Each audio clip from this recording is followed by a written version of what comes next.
Phillies on Sportsnet. Presented by Honda. The Honda Checkered Flag event is back. Get there fast. Leave even faster. Rubber match of a 3-game series between the Blue Jays and the Indians. The Blue Jays looking to win their second series in a row. Terry Francona, the defending American League champion Indians, will line it up like this as they finish off a 9-game road trip. Of course, another big ovation you would expect tonight for Edwin Encarnacion, who is 2 for 6, couple of singles, 3 walks. He has not walked the Parrots so far here in this series. Yan Gomes, the former Blue Jay, with a big 3-run homer last night, and he is heating up. Pretty good lineup right there for the Indians that Francisco Liriano will face tonight. His 7th start of the season, and would try to even his career record versus the Indians. He's 5-6 with a very respectable .354 earned run average in 19 games, including 14 starts versus the Indians. He hasn't beaten Cleveland, though, since July of 2010. Liriano did not factor in the decision in his last start versus Tampa Bay. Couldn't get the ball where he wanted to. Didn't pitch it deep into the ballgame. Just 3 2/3 innings, allowing 3 runs, 5 walks again for Liriano. He also gave up 2 home runs. Second shortest outing of the season. You throw out those 2 starts against Tampa Bay down there, his number is a lot more respectable. Carlos Santana is going to lead it off for the Indians tonight. He'll be followed by Francisco Lindor and then Jason Kipnis. Francisco Liriano hoping to get deeper into the game than he did last time. And his first pitch is a little bit outside for ball 1. Santana hitting .235, 3 home runs, a switch hitter, one of many switch hitters that the Indians have at their disposal. And Terry Francona really likes Santana in that leadoff spot. There was some talk of maybe putting Lindor there, but he's very patient at the plate. He's always had a very high on-base percentage. It's up to .327 again this year. He'll take his walks, and you can see from those first 3 pitches, he's very patient. And Liriano struggling with his command in the early going. The Indians heading home after the game tonight. They are 18-14 on the season, the leaders in the AL Central. 3-0 fastball in for a strike, 3-1. Well, the big thing for Liriano is obviously his command of the strike zone. He's throwing to Luke Maile. He has been with Russell Martin most of the season except for 1 start, that first start down in Tampa Bay. Full count.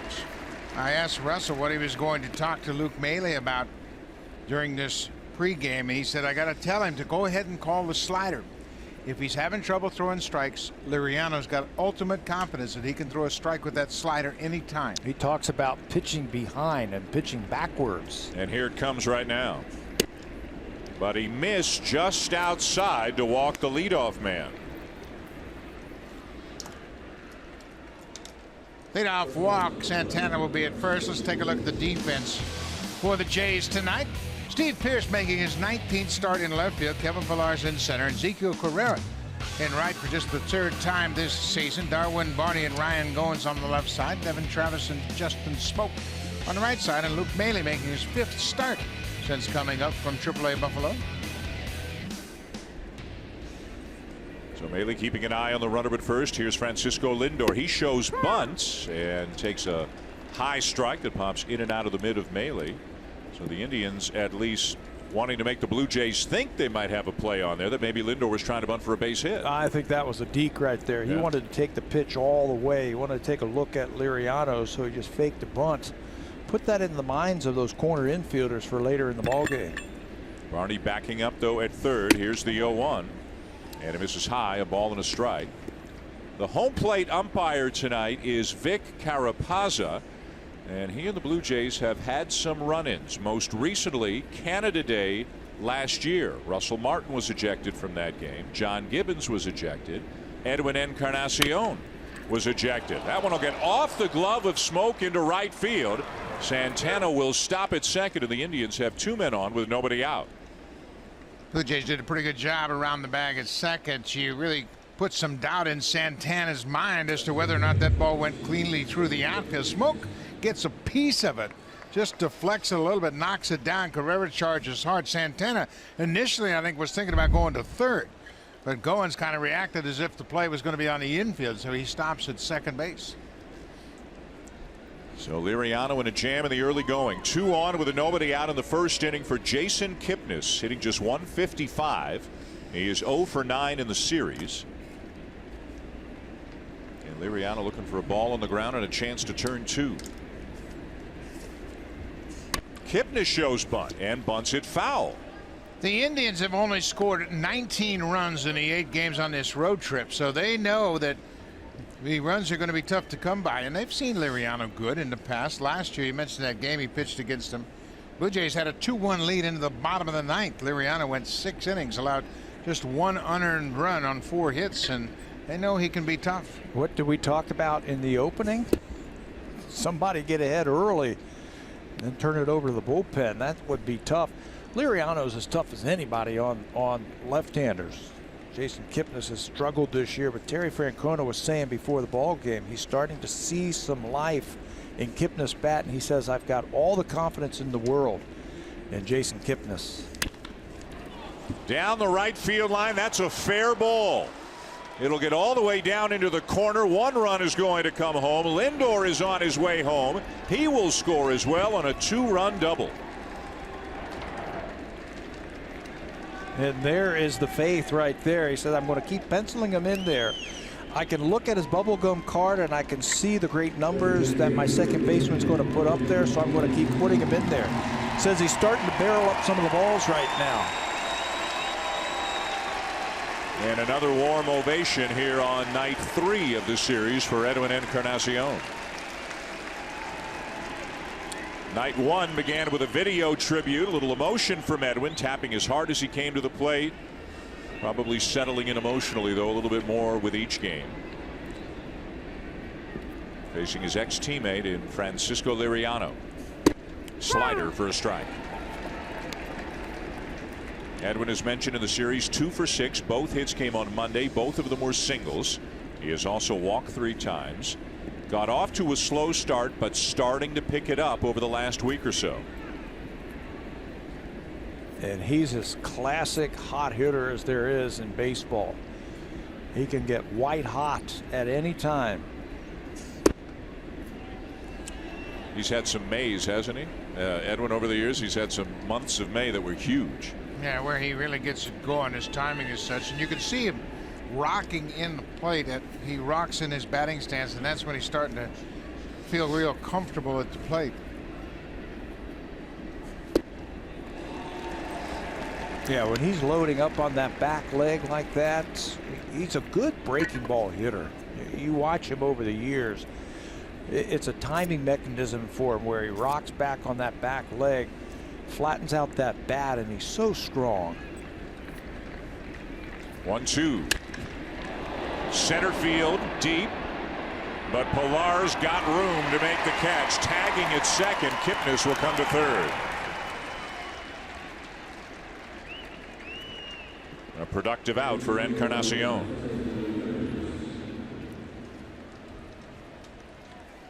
So now you wonder if the Blue Jays might bring the infield in. First inning, but they're already down a couple.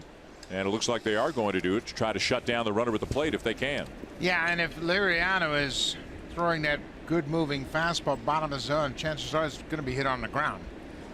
So you can ill afford to fall too much further behind if so many of their regulars out of the lineup. Tough customer at the plate. This Jose Ramirez can hit with runners on base. Last year he hit .355 with runners in scoring position. Cuts things down. You can see 23 RBIs already. I love these type of hitters after my home run hitter, my number 4 hitter. Number 5 hitter puts the ball in play, hits for a high average, tough to strike out. He's a switch hitter on top of it. This year he hasn't had the success yet. Ground ball to second. Kipnis has to freeze, and the Blue Jays will get the second out. Sounded like it broke his bat. Another good fastball right off the end of the bat, and Travis took a look at third and frees Kipnis, and then they get the second out of the inning. So you can see Ramirez shaking out that right hand. He got a fistful of bees when that ball hit at the end of his bat. So 2 down in the inning. Can Liriano minimize the damage here by getting Brandon Guyer, the right fielder, hitting .163 on the season? Kipnis, the runner at third. 2 runs in on his double as Geyer takes up and away ball 1. Yeah, that's the part we were talking about. Pitches per inning, as Liriano's up to 20 pitches already. He had been much better here at home than he was on the road in that department. Good pitch there. 3 2/3 innings. We told you in his last start. 5 walks. It took him 96 pitches. 3 2/3 inning. That just wears out the bullpen. Got to be a little bit more efficient.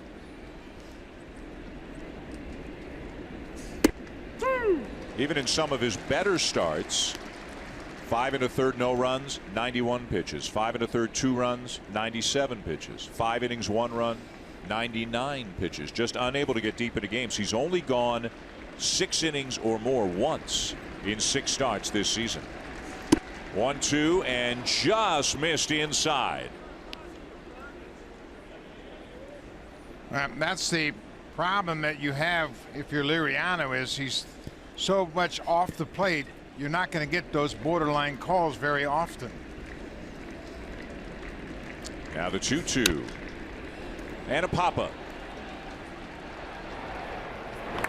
Goins calls off Barney. A little smirk between them as Goins makes the catch. No smirking for Liriano, though. A couple of runs across for the Indians on the double by Kipnis.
Trailing at 2-0, and John Gibbons again forced to write in an injury depleted lineup. No Donaldson, no Tulowitzki, no Martin, and tonight at least no Kendrys Morales, day to day with that strained hamstring. Ezekiel Carrera trying to pick up the slack. He's been hot, hitting .341 over his last 15 games. And Ryan Goins doesn't have the batting average to show for it, but he has been productive. A couple of homers and 7 RBIs in the first 10 days of May. They will face 27-year-old Danny Salazar, making his 7th start of the season, coming off a loss to the Kansas City Royals, the worst hitting team in the American League. He gave up 8 hits in just 4 2/3 innings. The Royals last in the American League in runs scored, last in batting average. Salazar just lasted 4 2/3 innings against him. He's 2-1 with a .265 ERA in 3 career starts versus the Blue Jays. And as always, Kevin Pillar will lead it off for the Jays. Still over 300, hitting .304 on the season, 4 homers and 9 driven in. Carrera and Bautista behind him. The first 2 innings have been really rough on Danny Salazar this year. Before he settles in and before he finds it, I think those first 2 pitches are an indication of that. One way inside, one way outside. So Kevin Pillar does the right thing and takes a pitch. Yeah, Salazar's ERA in the first 2 innings of games this year is .823. His ERA from the 3rd inning on is .249. So we'll see if the Blue Jays can keep that trend going and get to him as Pillar's taking all the way and looks at a strike. Well, there's no question he's got a great fastball, and I mean a great fastball, and in a pretty decent splitter when he's locating it. And there's ball 4.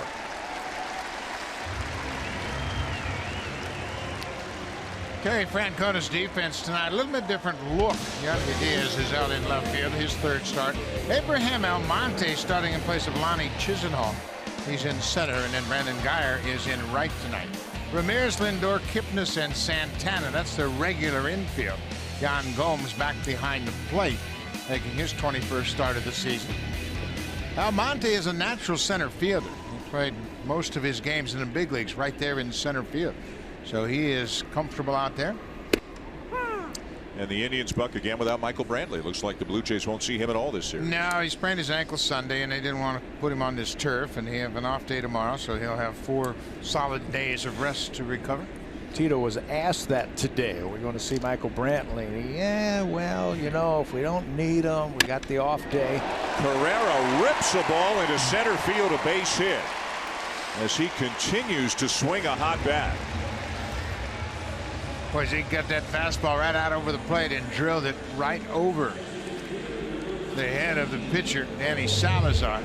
Take a look at the two-seam grip, and then that ball runs away, but it doesn't get down and away. It just kind of runs flat along the plane of the bat, and Carrera jumped all over it. The Super Slo-Mo is brought to you by the Samsung QLED, the next innovation in TV.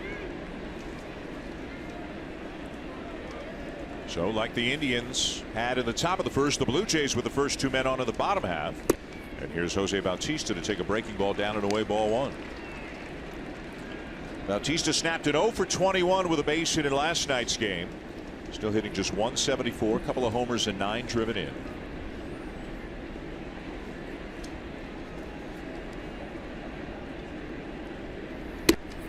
And Salazar falls behind again. Well, Bautista has really done a nice job of not expanding. You know, it's been a tough start to his season, but still he hasn't chased a lot of borderline pitches. He hasn't had many clutch hits so far this year. At the knees for a strike, 2-1. Bautista not fond of the call. Kendrys Morales day to day with a strained hamstring. Suffered trying to get down the line on a ground out last night, and the Blue Jays hoping Buck that 2 or 3 days off may prevent a DL stint. Yeah, they're hopeful of not putting him on the disabled list, and they'll know more really tomorrow. One more day.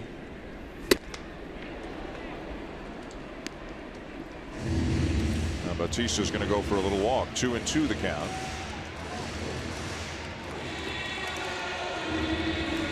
Well, just like the Indians have left Kipnis in the 3 spot, even though he's been struggling, the Blue Jays have left Bautista, whether it's 2 or 3, in a prominent spot in the lineup, hoping he can get out of the struggles. And in the Blue Jays case, with so many injured guys, on the appeal didn't go, and it's a full count. With so many injured regulars, what are the options, really, right? You just hope Bautista can snap out of it. That's what you hope for. He's done it in the past, and Gibby has said that. He's done it in the past, and he's hoping that he can get it going again today. Here's a great opportunity. 1st and 2nd, 3-2. Time to get the Blue Jays right back into it. Ripped down the left field line. It is gone. Line drive, 3-run homer, Jose Bautista.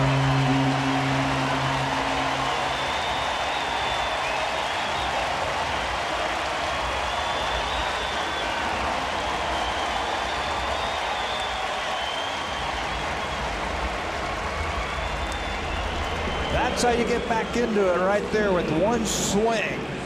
Luke Jacoby was telling me the other day, his strength, Bautista's strength, is getting the ball out in front. He felt like he was getting behind the fastball, he was getting underneath it, but this time he pulls those hands through, and that's a classic Jose Bautista type of swing. Line drive to left field and hard. And you can see the relief on his face coming through in a big moment and hitting his 3rd home run of the season. This one got out of here, but in a hurry. Yeah, it's just his 2nd hit of his career against Salazar, and you can see Morales. That's what we're looking for, that 3-run home run to give us the lead. Just like that, one swing of the bat, different ballgame. First home run Bautista has hit at home this year, and just like that, 3-2 Blue Jays. And Salazar's early innings troubles continue. ERA was over 8 in the first 2 innings coming into the game tonight. It's only going up right now. What happens when you have a guy that's basically a two-pitch pitcher, if he doesn't have real good command of either one of those pitches, he's going to struggle. And he hasn't made real quality pitches with either one of his pitches just yet, and it takes him an inning or two to get the feel of the strike zone. Came into this game giving up 18 runs, 11 of them in the first 2 innings. And for me, it's the fastball command. It's not there. He'll get smoked for the first out of the inning. If you have fastball command and all of a sudden now you can spot that thing all over the quadrants of the strike zone, there's 4 pitches right there. Then you can finish him off with that really hard split changeup. That's what he does against Justin Smoke to get the first out. Do you guys believe that when a hitter with a great track record has been struggling and he comes up with one big hit like Bautista just did, that everything can change, that you can snap out of it just like that? You could see the expression of relief on the bench after he got back after hitting the 3-run home run. He said, now that's what I've been looking for. And it doesn't take many of those to get him going. And so much of this game is about how much confidence you have. I don't care how good you are. If you're not going well at a particular time, it's all about how much confidence you have on a given pitch. Contrast that to the look we saw from Jose the other day. Remember that when he had struck out and he was sitting next to Kendrys Morales and he just looked upset, defeated. And I don't care how many years you played in this game, confidence plays a big factor. And even though you're a 10-5 guy or whatever it is, you've been around for a while, it always feels to get hits like that. Feels good. Everybody who's played the game says how difficult it can be, because even if you're doing your job great, you're failing 7 out of 10 times when you're at the plate. You got to be able to deal with the failure and the disappointment. This is a game of failure, and the easier you are to wash your head of it, that's going to be easy to handle it as Pierce strikes out. As a player, doubt always seems to creep into your mind. Can I still do it? Can I hit this guy? Am I still the player I was? Can I play at the major league level? Doubt always creeps into your mind if you're a young player or a veteran.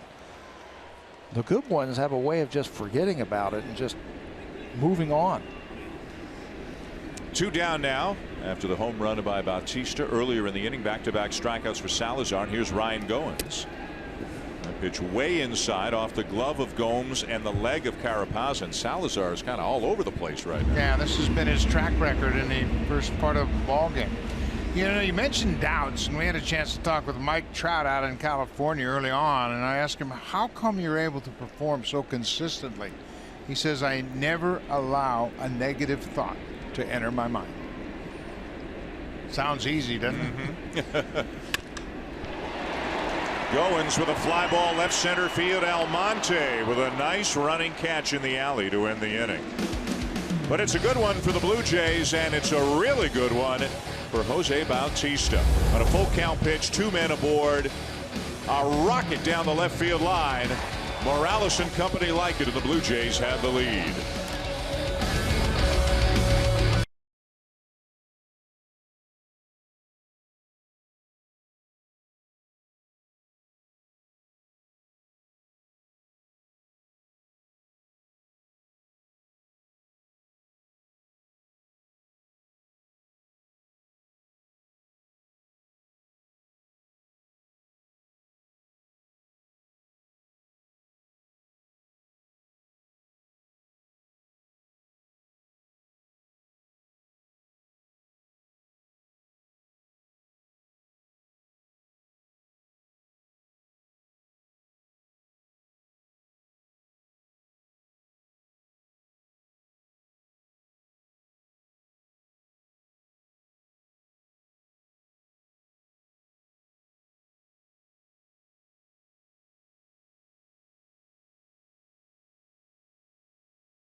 tonight will be the first time since his rough season debut with Jared Saltalamacchia behind the plate that Francisco Liriano will not have Russell Martin receive him. Now, I asked Martin what he'll be discussing with Maile prior to first pitch, and Martin had said that, well, I'm going to remind him that Liriano is an unorthodox pitcher. Martin said more times than not, Liriano commands his off-speed pitches better than his fastball. He said one consistent point he'll be sure to tell Maile pregame is to recognize, and this is something that Buck alluded to earlier, that Liriano's slider is what keeps him mechanically sound, and to a certain point, his changeup if he doesn't overthrow that. So, whenever Liriano's in a pinch, he will advise Maile to go to his slider or changeup, because that, Dan, is what gets him back in rhythm. All right, Hazel, thank you. And Russell Martin, who has caught Liriano not only in Toronto but in Pittsburgh as well, he said, you know, sometimes you can tell a guy to do things, but Liriano's been Liriano for a long time. He kind of teases you because he can be dominant, he can be erratic. So all the advice that Luke Maile can get from Russell Martin will be welcome, but at the end of the day, Liriano's got to command the strike zone if he's going to have success. You know, we talk about confidence and effort, and I think the effort level is what really causes Liriano issues, because he wants to do a little bit too much. And Russell said, you know, if we could get him to throw 90 with his fastball and trust that, he'd have much better command and probably much better success.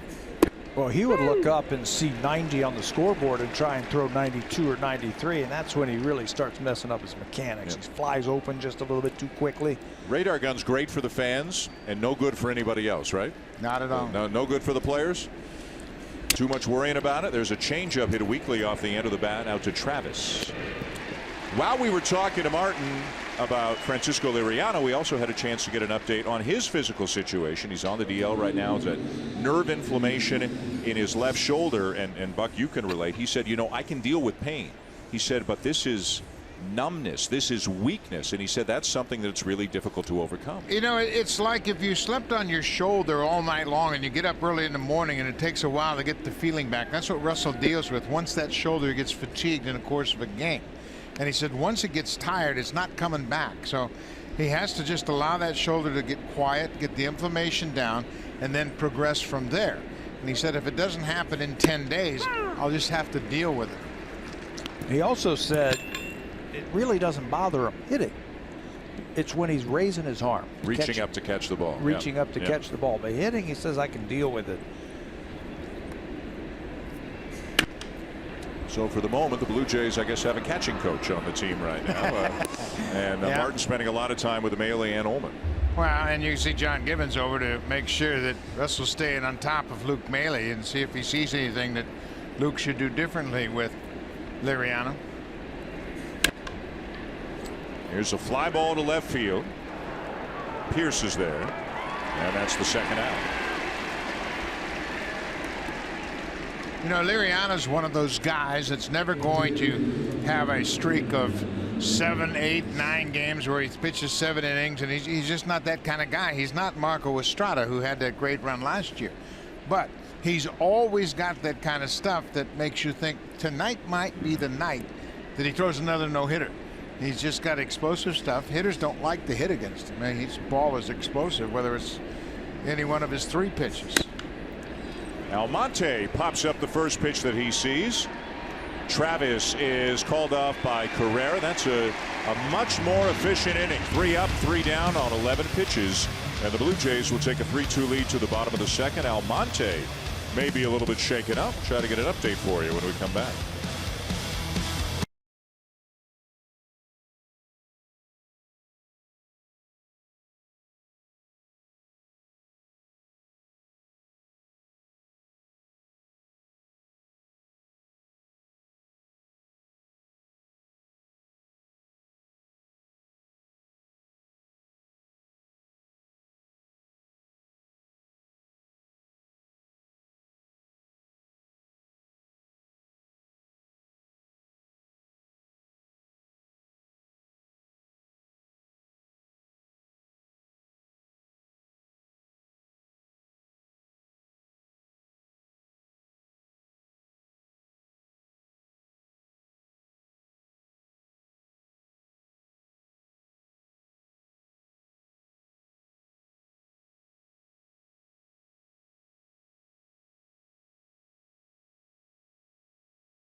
14th. The first 20,000 fans will receive this Marco Estrada bobblehead. Join us in the 200-level West Jet Flight deck as we've created an oasis dedicated to pampering moms. So join us when the Blue Jays take on the Seattle Mariners at 1:07 p.m. Eastern. For tickets, just visit bluejays.com. Dan. All right, Hazel, thank you. As we went to break, we showed you that Abraham Almonte was in some discomfort after a swing. Guys, what did you see here? He swings on that inside pitch, and watch him grimace as he tries to come out of the box, and the right side goes limp, like his shoulder, like he pulled something in his shoulder. As he made his way down to first base, he just hangs it at his side. They might be trying to get him right and get him back out on the field. He walks off the field with the trainer, and now they're waiting on him. Nope, it's going to be Michael Martinez coming out of the dugout now. Michael Martinez will take over in the center. So Almonte is done already. You know, it looked like he was going to make it, and then Terry Francona pulled him back and said, you know what, that's your throwing arm. If there's something wrong with your shoulder, there's a couple of runners on. I want to make sure I've got some good defense and a guy who can throw in the outfield. This is Michael Martinez who will take over.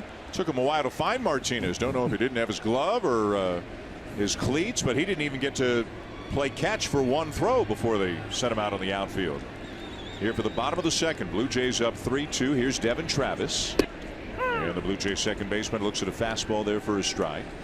It'll be Travis, Darwin Barney, and Luke Maile, the bottom third of the order. If you're late joining us tonight, Jose Bautista with a 3-run homer in the bottom of the first. A screaming line drive down the left field line with Pilar and Carrera aboard, and that has provided the Blue Jays their offense so far.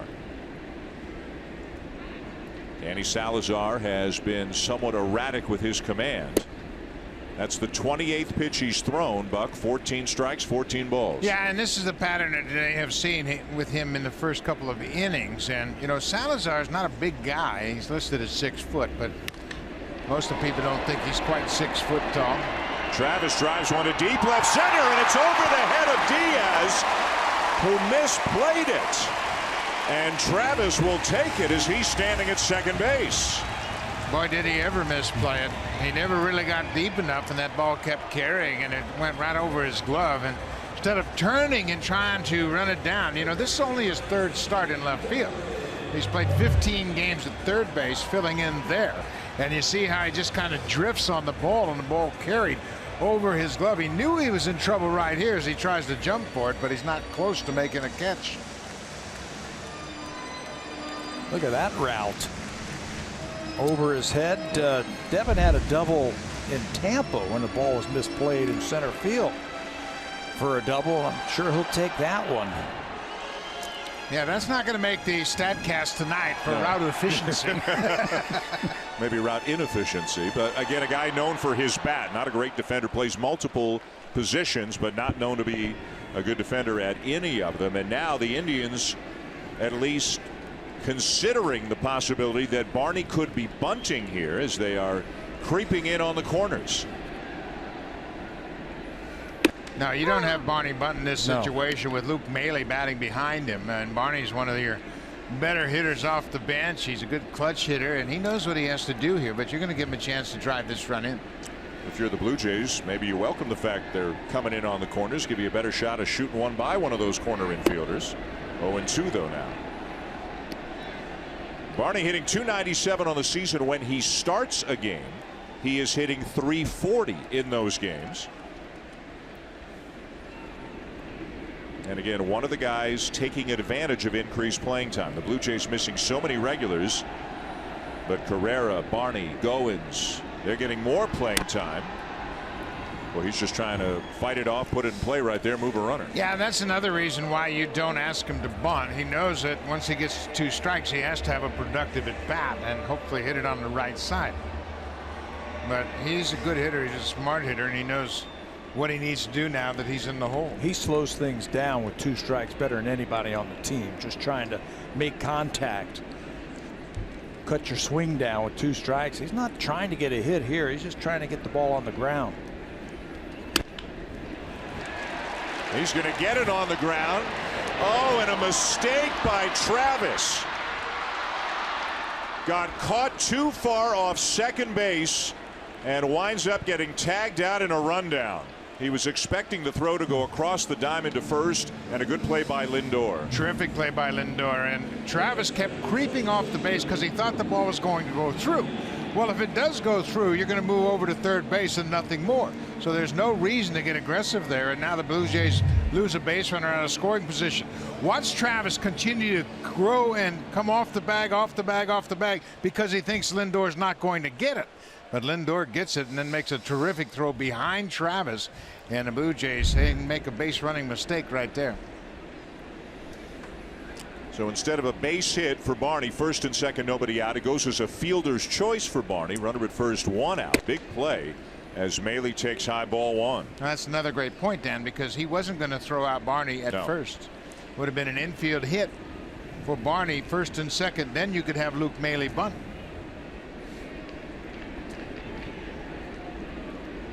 So Travis, a mistake on the base pass, and he knows it as Maile takes low, ball two. The other thing is sometimes you like to get in the rundown long enough for the batter to get to second, but Barney was expecting the throw from Lindor, and he ran straight through the bag down the line, which he should have. I thought the Indians played that perfectly. Did you see how they squeezed the runner?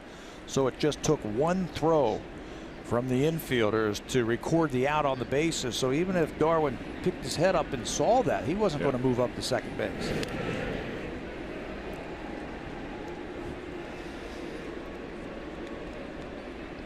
So 1 on, 1 out, 3-2 Blue Jays in the bottom of the second. Salazar's fallen behind another hitter. It's 2-0 on Maile, who is 1 for 13 with the Blue Jays. And he'll get the lion's share of the time behind the plate until Martin comes back.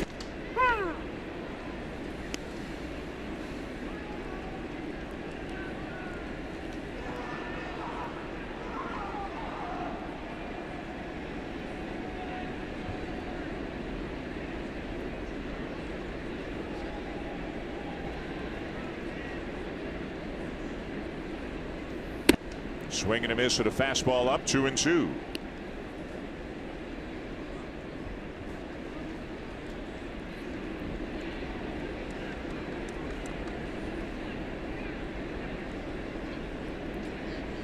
Salazar striking out better than 13 batters per 9 innings pitched this year. He's already got 51 strikeouts on the season. That's in 35 innings, including tonight.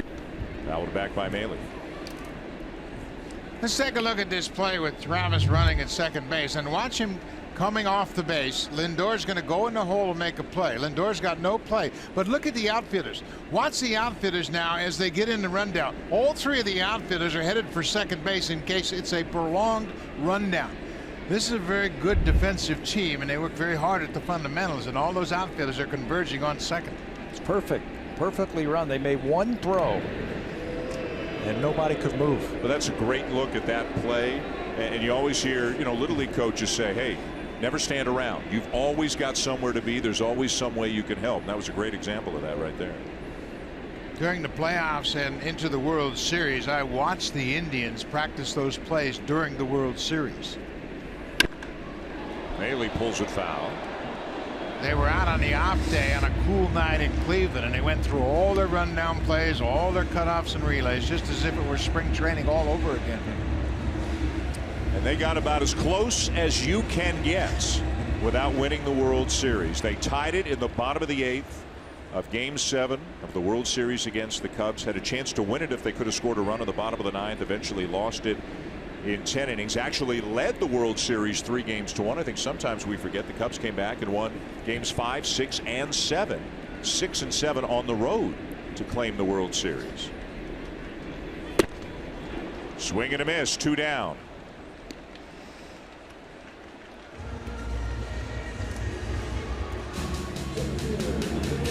Buy 6 cans of Beauty Tone paint and get the 7th free. Available exclusively at Home Hardware and Building Center locations. Beauty Tone, Canada's color experts.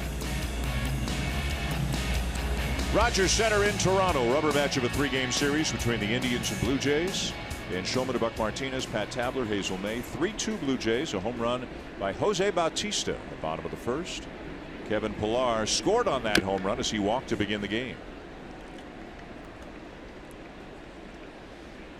And the way Pillar is going right now, and with no other really viable candidates, I mean, Pilar is the leadoff guy right now. This is no longer an experiment. Do you think this is the way it is, and if he keeps hitting like this? Yeah, absolutely. He's the only guy that really profiles like that. He's getting a lot of hits. He's getting on base. He's a good base runner. And he wants to do it. He wants to be their guy. Do you see he went into spring training saying, I'm going to be more patient. I'm not going to chase as much. Do you see that this year? It started in the offseason. Yep. He and Brooke Jacoby worked in the offseason, and they worked not only on that, they worked on more mechanical aspects of things where he separated his hands and his foot, they separated, went in opposite directions. That allows them to stay more balanced. Pilar's saying he fouled that pitch off. Carapazza does not agree, and that's the inning. 2 more strikeouts for Salazar. 3-2 Jays at the end of 2.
What a night. Couple of game 7s.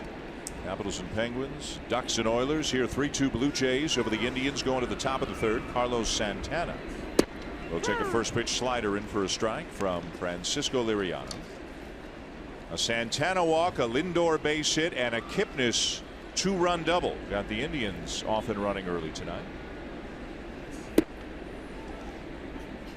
Pat, you and I had a chance to talk with Santana about his approach to play, and I thought it was interesting. You know, he always talks about getting his walks, and he said, I don't like to walk. He said, I know I've got to be a damage guy, and it was really played out in game 1 when he hit that 3-1 fastball for a double. He said, everybody talks about my walks, but I like to hit. And he also said, I like to play first base. I don't like the DH. Yeah, they asked him, do you like to play DH or you like to play first base? He said, I feel like I'm into the ball game just a little bit more if I'm playing first base. When I'm DH and I don't know what to do with myself. Should I go back into the clubhouse? Should I stretch? Should I go and hit into the cage? I feel like I can help the team just a little bit more if I'm playing first base. He's going to split first base between Encarnacion and himself. And Liriano walks him for the 2nd time tonight. Liriano has now walked 22 batters in 28 1/3 innings this year. Nothing a manager can do about that. Just hope he finds the strike zone. He just got to keep plugging away. Santana walks, and he scored as he walked in the 1st inning. Gibby was talking about that before the game, and they said, is there anything that he can do, Francisco Liriano, so he can throw strikes? Said no, that's who he is. He's always been like that. It's hit or miss sometimes. When he comes to the ball game, sometimes he has one pitch working and the other 2 not working. Sometimes he's got 2. When he has all 3, that's when he throws the gem. But he's got a quick release, a short arm swing. And I think that throws him off of his timing. Well, if you look at what Liriano did last year as a Blue Jay after he came over in the trade from Pittsburgh and what he's done this year, yeah, the strikeouts are up a little bit, but the really big difference is a negative one in the walks. Yeah, and he just hasn't had the consistent control. Last year, the walks never really factored into my mind. I didn't think about walks, but this year it's really been a challenge for him. Did you see this coming in spring training? No, he didn't walk anybody in spring training. He was all over the strike zone in spring training, but since the season has started, he just hasn't had that consistency. You know, one thing he does have, if he gets himself into trouble, he has the ability to strike hitters out. A rocket pass Goins into left field for a base hit. And Santana up to second on the single by Lindor, who's now 2 for 2.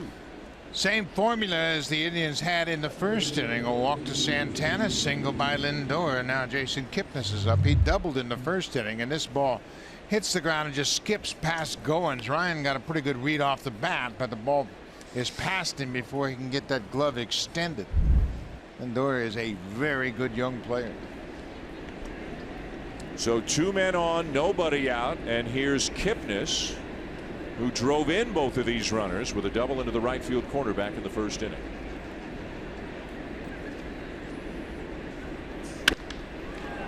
And he might do more damage here. This ball is down for a base hit. Santana in to score. Lindor around to third on a single by Kipnis, who's driven in all 3 runs for the Indians tonight as they tie the game. He wasn't waiting around for anything. First fastball that he saw, he was going to get on top of it. He's 1 for 23 when he's behind in the count, so he wasn't going to get behind when he saw this fastball. Out belt high in the middle of the plate. He's going to pick up his 3rd RBI with that hit. There's some talk. Remember Buck a couple of years ago when they put him in the leadoff spot against the Blue Jays and he took off in the month of May? I asked some of the Indians, do you think they're going to do that again? They said no. He's their number 3 hitter as long as Michael Brantley is not playing. Hoping to get Brantley back Friday when they begin a series at home against the Twins. Here's Encarnacion. Hit a fly ball to center his first time up.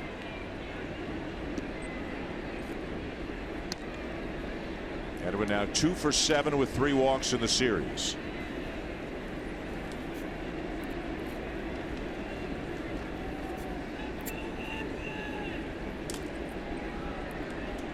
And the pitch.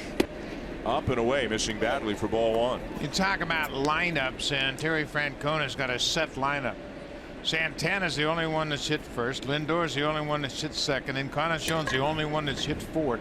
And Ramirez is the only one that's hit fifth. And then they juggle the 3rd spot between Brantley and Kipnis.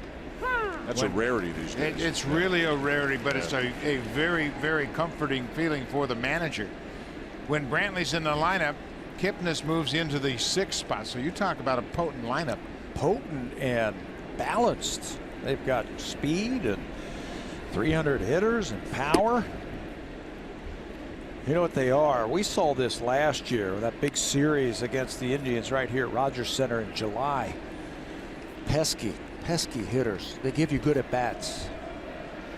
We mentioned last year they finished 2nd in the American League in runs scored. Only the Red Sox scored more runs than they did, and that's with a lot of injuries last year, especially in their outfield. Brantley basically a non-factor. Not having the same kind of offensive season so far this year, especially on this road trip, at least until last night. And John Gibbons not liking what he's seeing. He has Dominic Leone up here in the 3rd inning. Well, you just hate to deplete your bullpen, having to use 4 or 5 guys a night. No off day for the Blue Jays tomorrow. Seattle is here for the opening game of a 4-game series. They used 5 relievers yesterday of the Blue Jays. Leone, Howe, Grilly, Loop, and Tepera. So you got to get that started. You got to get them into the 6th at least. Make the job easier on the bullpen. Liriano's walked 2 batters. Both of those walks have come in to score. And now he walks Encarnacion to load the bases.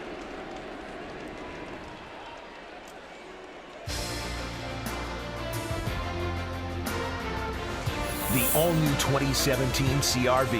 With revamped cargo space, it's the biggest fan yet. Honda, official vehicle of the Toronto Blue Jays and proud fan since 1977.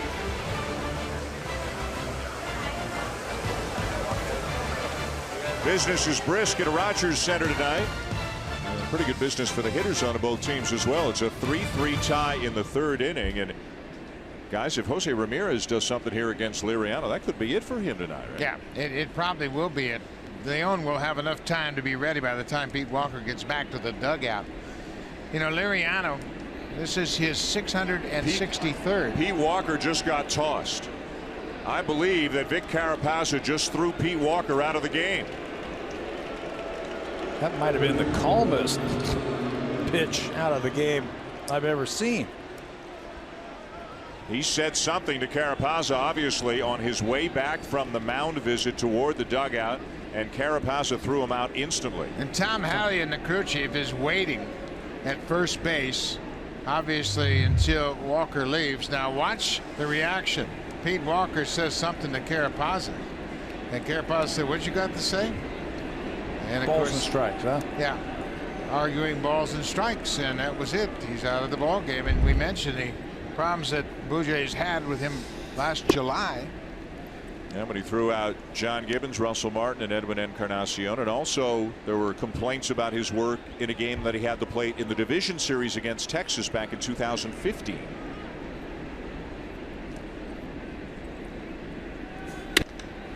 And there's a base hit into right field off the bat of Ramirez. One run will score. Everybody moves up a base, and the Indians have the lead.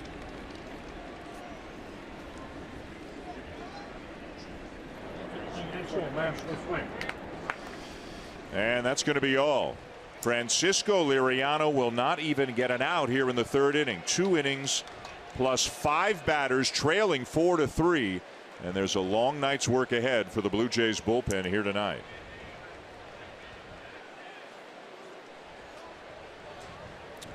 So a disappointing outing to say the least for Liriano. Dominic Leone in to try to minimize the damage and keep the Indians from pulling any further ahead in this one.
Has already thrown out Pete Walker, the Blue Jay pitching coach, who obviously was arguing balls and strikes when he came out. This is last Canada Day. Edwin Encarnacion. You don't see that kind of emotion from him very often. Carapazza threw him out.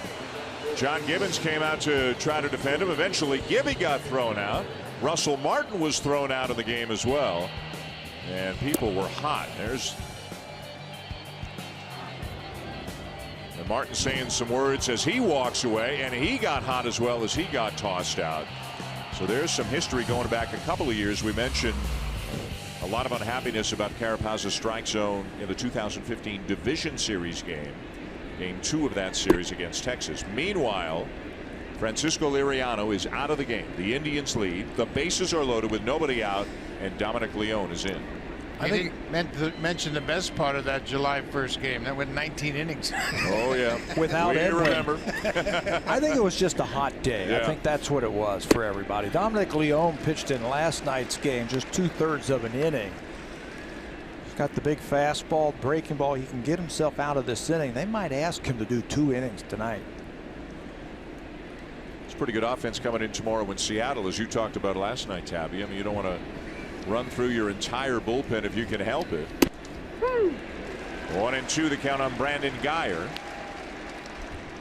This inning went walk, single, RBI single, walk, RBI single. 2 runs in, bases loaded, nobody out, 4-3 Indians.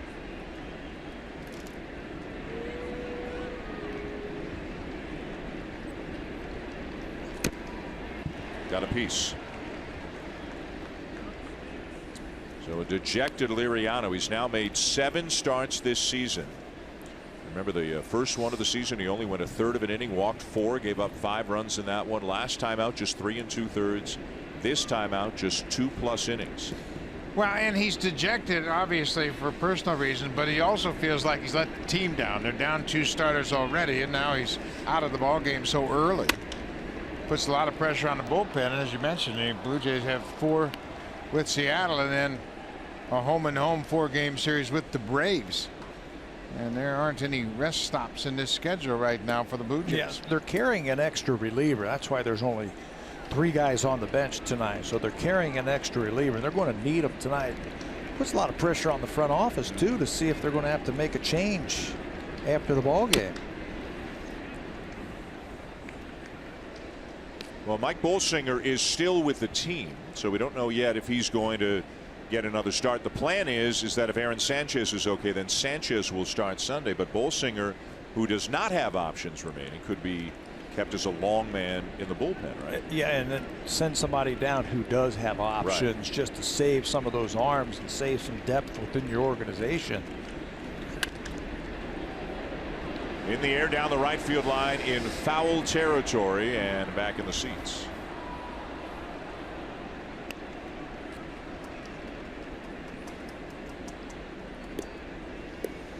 Guyer generally plays just against lefties like Liriano, but the Blue Jays go to the pen early. Guyer will stay. They're also down some outfielders right now. Brantley, we don't think is going to play because of the sprained ankle. Lonnie Chisenhall suffered a finger injury late in last night's game when he tried to bunt the ball. There's Brantley on the right. All-star caliber player when healthy. They think it's a mildly sprained ankle.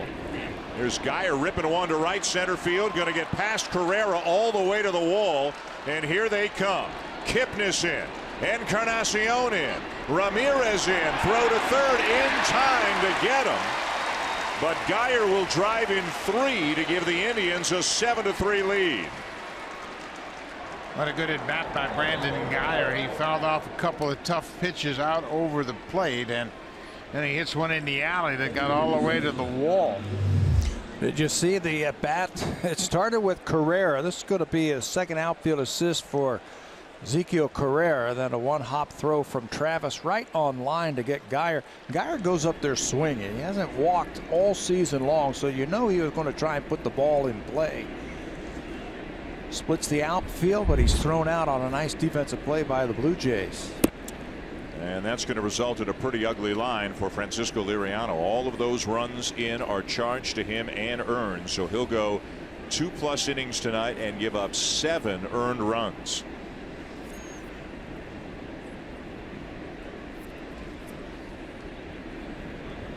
Yan Gomes, and Leone falls behind 2-0.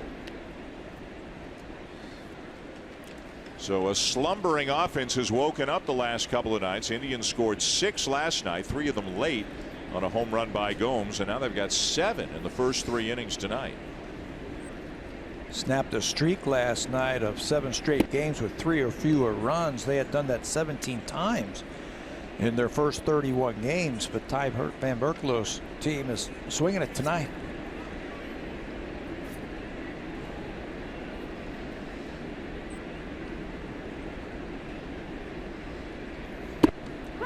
Three and 1.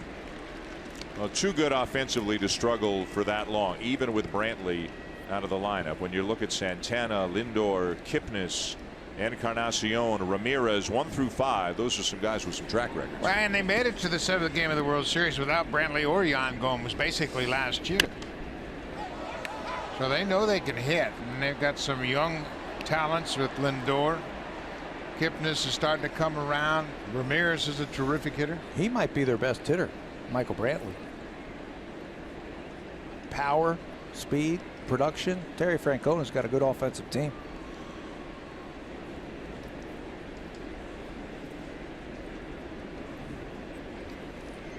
(3-2) and another foul back. Indians got 2 in the top half of the first. Blue Jays came right back with a Jose Bautista 3-run homer in the bottom half. But then a big inning here for the Indians in the third. 5 runs across to lead 7-3.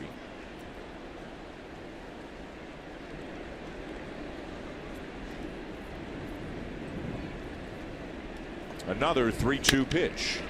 And a well hit ball to deep right center. Pilar giving chase, going to be by him and off the wall on a bounce.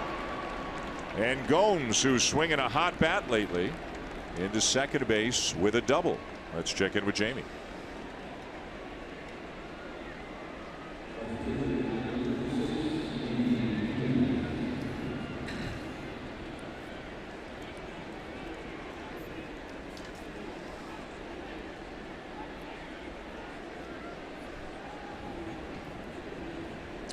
And doing it against Steven Strasburg, the Orioles had a nice win in extra innings last night. Yeah, they did. They tied it up in the bottom of the 9th with 2 runs, and then they came back and won it. But they're playing with a lot of confidence right now. Caleb Joseph, he didn't have an RBI last season. I mean, the whole season. It is home run, and he's got now 5 RBIs, but he's obviously playing a little bit better than he did last year and getting more opportunities. When are teams going to stop writing off the Orioles in spring training? Wow, they don't have this, they don't have that, and all of a sudden they got a great bullpen. Yep. They got the best record of baseball right now. 22-10, 688 winning percentage. They are without Zach Britton, back on the DL with that forearm injury. They're a great closer, but even without him, they got a pretty good bullpen. They do, but still, Zach Britton sounds like he's going to be out for maybe 2 months, if not longer. And now they're going to lean on Brad Brock to be the closer, and they have Darren O'Day, of course. They've got some good arms down there. Did I read the All-Star break for Zach Britton? That's what they're thinking about. Maybe they can get him back around the All-Star break. Yandy Diaz, the batter. I just don't think you can put any dates on any of those types of injuries, because when they come back, you don't know how they're going to react, and it's just a matter of building him back up to get him game ready. He said he came back too quick, didn't he? That 10-day disabled list has done that to a couple of guys already this year.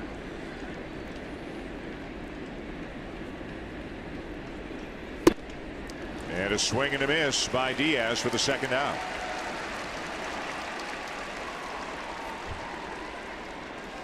First strikeout of the night for Blue Jay pitchers. Dominic Leone can do that. Come out of that bullpen. It's a hard curveball to get Diaz. That is what he is known for right there, that hard breaking ball. So now Michael Martinez gets his first at bat of the night. Came on defensively an inning ago for Abraham Almonte. It looked like he suffered a shoulder injury on a swing. Martinez, a super utility guy, can play infield and outfield. And he's a switch hitter. Another benefit of having 5 switch hitters on your roster. So you bring him in, you don't care who's pitching, because he can flip to both sides of the plate.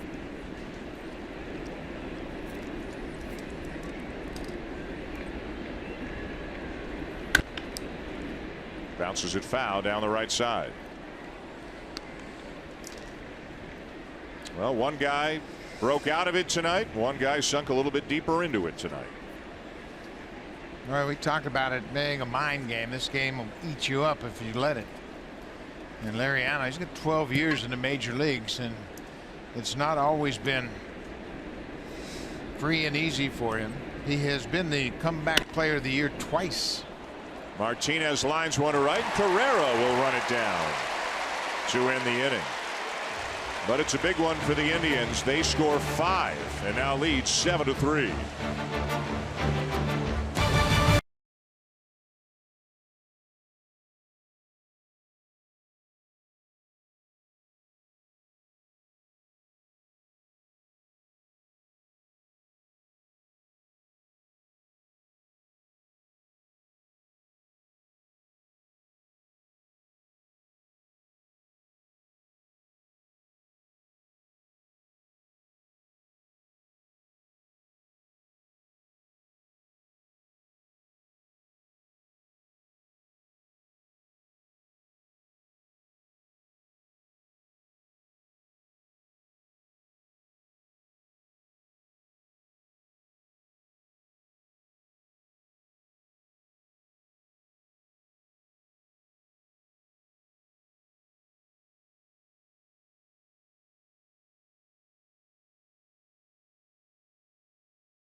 enables girls and young women to succeed on and off the field.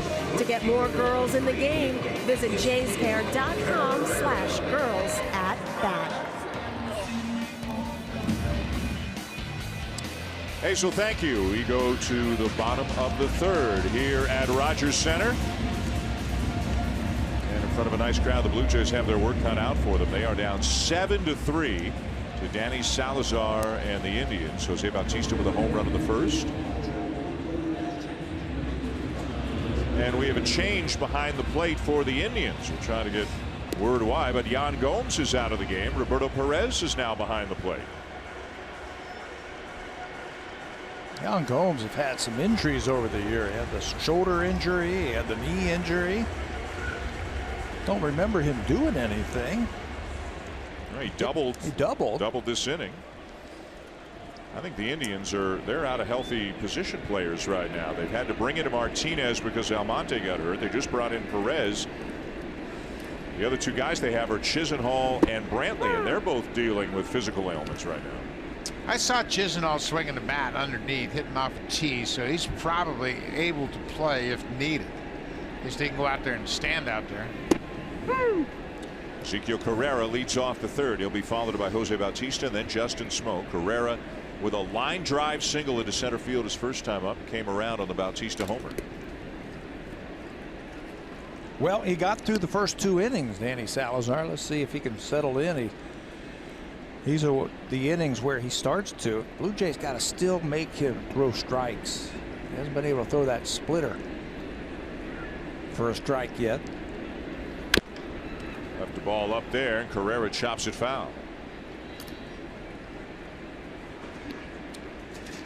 Blue Jays will welcome the Seattle Mariners to town for a 4-gamer tomorrow night. Speaking of injuries, Felix Hernandez is on the DL. James Paxton is on the DL. Hisashi Iwakuma is on the DL. And right now, the Mariners have Chase DeYoung, Christian Bergman, TBD, and Ariel Miranda scheduled as their starting pitchers. Yeah, that TBD guy never really has too much good stuff when you put him in the game.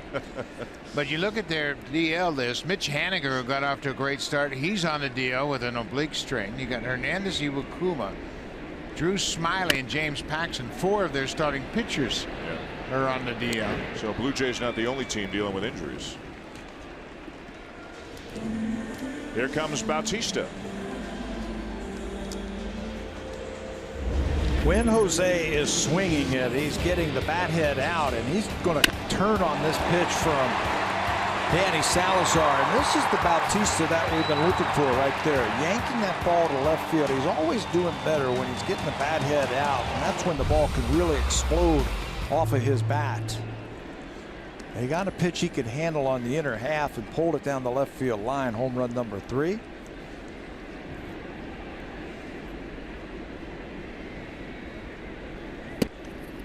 Boy, Salazar misses a foot high and then a foot and a half down and away. You see, Tabby, you're kind of going through the motion, his motion up here in the booth. What are you seeing? He's trying to guide that ball.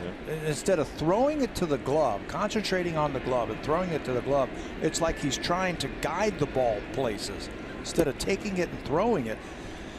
You got a lead right now. You don't have to be perfect. Just make quality pitches. Pitching coach Mickey Callaway looking on for the first base dugout. I mean, it's almost like you're afraid not to make a mistake. And what happens when you pitch and try not to make a mistake? You do.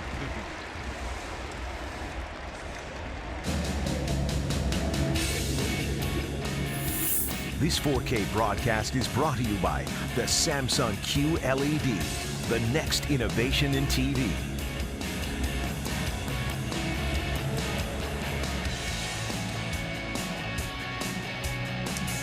A base runner for the Blue Jays with a 1 out in the bottom of the third. Here's Justin Smoke, who struck out back in the first inning. Salazar with 4 strikeouts through his first 2 in the third. Shift on for the Indians, 3 on the right side. And Smoke takes outside, ball 1. Now, this is the type of guy that Smokey can really get a good pitch against, because he doesn't have breaking balls that he throws over consistently, so he can look fastball. Just make sure it's out over the plate and put a charge in it.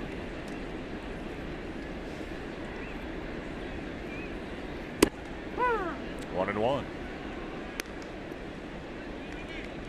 So with Morales out, Smoke moves up to the cleanup spot right now for the Blue Jays. He was hitting cleanup some when Carrera wasn't in there hitting second. He was also hitting fifth. But if you look at who would be where in a fully healthy Blue Jay lineup, you can make a case the Blue Jays are missing their 2, 4, 5, and 6 hitters right now due to injuries.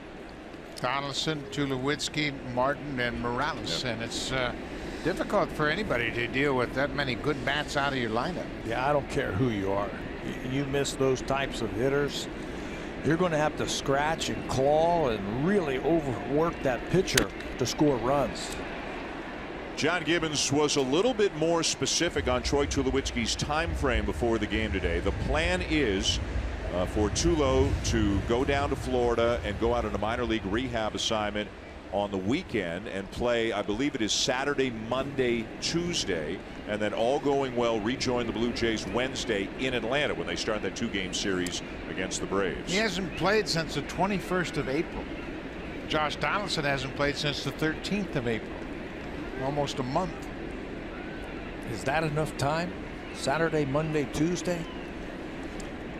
Chulo has to be honest with himself and with the team and say, you know, I'm not quite ready yet, and make sure that he is ready so you don't have a recurrence and a relapse.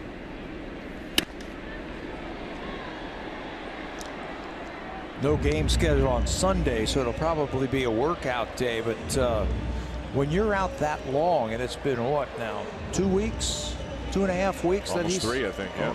that he's going to be out. You need to go out there and you need to play maybe even a week of games to make sure that that leg is okay. The hamstring can withstand the pounding. Smoke hits a ball well into right field. It's down and headed for the corner. Bautista's headed for third as Geyer retrieves it, gets it back into the infield in time to hold Bautista third on a double by Smoke. Well, we mentioned this was the kind of guy Smoke could get to, and sure enough, he ends up with his 5th double of the season. Had a couple of good swings at the fastball. This looks like it might have been the splitter. And there's the grip, and he's leaves that one up where Smoke can get to it. And boy, he's lucky he didn't get it in the air. But Smoke chases Bautista over to third with this double, and it comes with 1 out. So the Blue Jays opportunity right here to get back in this game. Too much inconsistency with that changeup. I think if Salazar had the breaking ball that Carlos Carrasco showed last night, he'd be the same type of pitcher. But he's inconsistent with his fastball command and inconsistent with that split change. If I had the breaking ball Carlos Carrasco had last night, I could be a good pitcher. Even now? Even now. Right-hander Dan Otero getting up in the pen now for the Indians. This is where their strength really lies, down in their bullpen. Otero is a very good middleman. He can give you a couple, 3 innings, get back to those power arms at the end of the bullpen. So Terry Francona, they're 4-4 on this road trip, and they've held their own. They've not scored many runs until the last 2 nights. So he says, you know what, we got a game in hand here, and I'm not going to wait around for Salazar to get all sorted out. And he has respect for this Blue Jays offense. He knows sooner or later they're going to score some runs. So the Blue Jays try to chip away at the deficit, down 7-3. Second and third one out for Steve Pearce.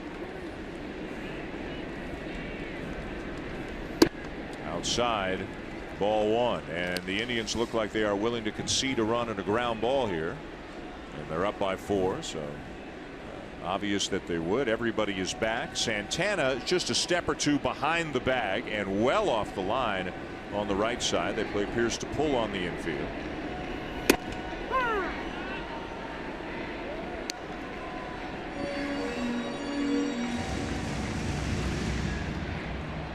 One and 1 on Pearce. Struck out his first time up, hitting 194 on the season. With Morales out, Pearce into the lineup. Bautista's the DH, but it's Pearce who moves into the lineup. He's in left field with Morales day-to-day with that hamstring. Think middle of the field right here from Salazar. Even if you hit the ground ball back to the middle, you're going to get one of these runners in. What you don't want is swinging at a high fastball and popping it up or striking out. You want a productive at bat where you get at least one of these runners to touch home plate. Took a little off right there. 2-2. That's the splitter. Late movement, good arm actions, fastball arm action, and the split grip takes the velocity off and creates that downward movement.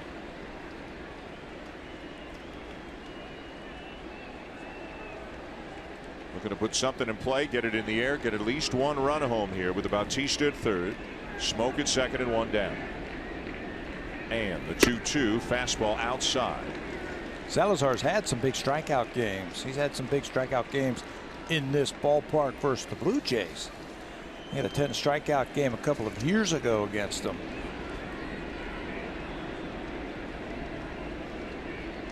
Ryan Goins waiting on deck. High fly ball right center field. This will be plenty deep enough. Look out, it is Geyer in front of Martinez. On his way in to score is Bautista. Smoke to third on the sac fly. 7-4. Yeah, you got to take advantage of every scoring opportunity, and Pierce hits it deep enough into the outfield to score Bautista. Smoke moves up on the play, and now there are 2 outs, but that was a good at bat for Pierce against the tough right-hander. Stayed in the middle of the field. That's what you want to do. If you're thinking about pulling, that's when you're going to pull off of it. So a good productive at bat as he picks up his 7th RBI of the season. And now Ryan Goins hit a fly ball to center field his first time up. Goins hitting 188 on the season, 3 homers and 11 runs driven in. Got a fastball inner half. That's a pitch he likes. Takes it for strike 1.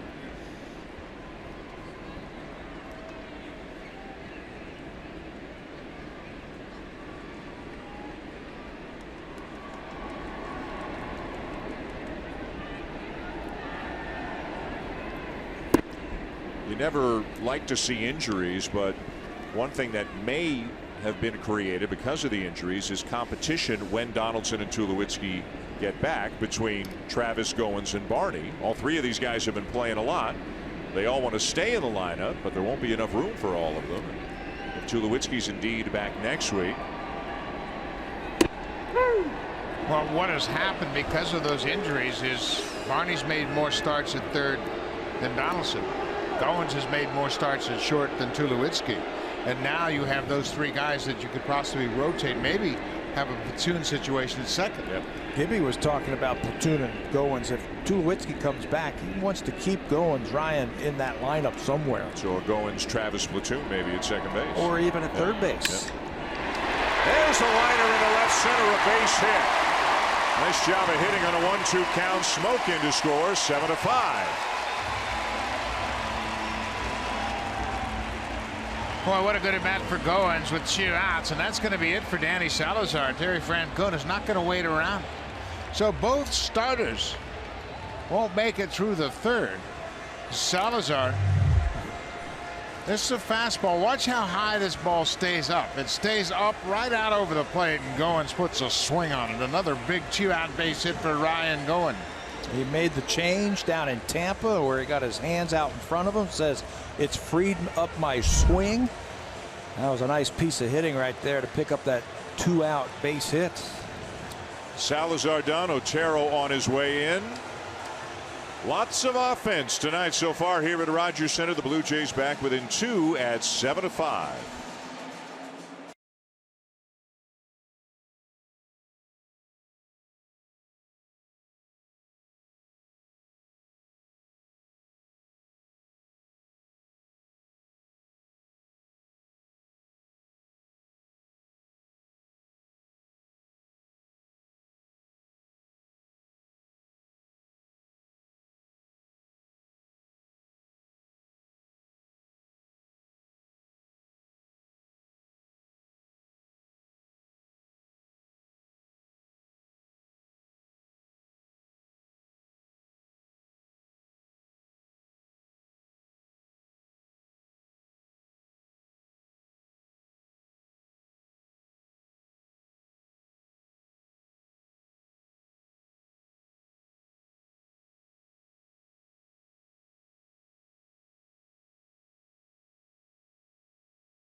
pitchers gone in the third inning. 7-5 Indians. Right-hander Dan Otero takes over. Dan Otero is their longer guy. He'll come in the middle innings and try to give them some length. This is his 12th appearance, and he's going to have to give them a couple of innings here, more than likely. Well rested. He hasn't pitched in 5 days. Nothing really fancy out of him. He just sinker slider, throws a lot of strikes. He's been around for a long time. Devin Travis, a double his last time up. A ball that, quite frankly, was misplayed by Yandy Diaz into a double for Travis.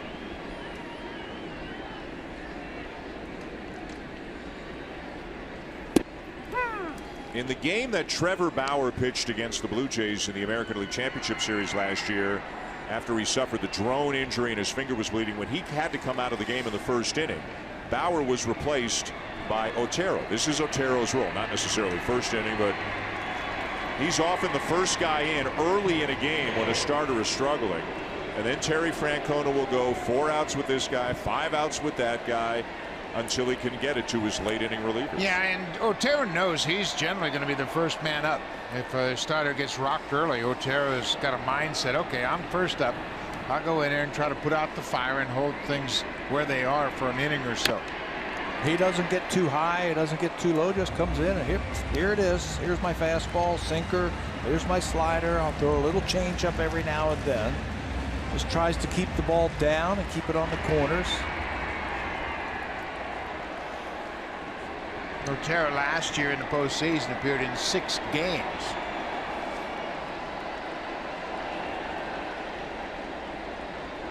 One-two to Travis. Past the mound, a roller to Kipnis, and an easy play to end the inning. The Blue Jays, though, do get a couple back. RBIs for Pearson and Goins, and at the end of a busy 3 innings, 7-5 Indians.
It's the second game of our doubleheader, another Game 7. The upstart Edmonton Oilers will try to close things out against the experienced Anaheim Ducks.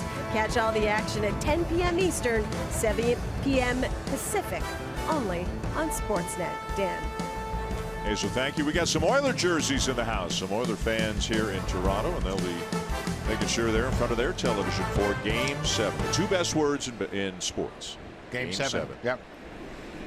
Cleveland knows all about it. They had a Game 7 last year in the World Series and lost in extra innings, and then in '97 they lost in Game 7 in extra innings. What are you trying to do to the nice people of Cleveland? They've been through some hard losses. They have, yeah. They won Game 7 of the basketball, right? That's true. That's fair. That didn't count. That doesn't.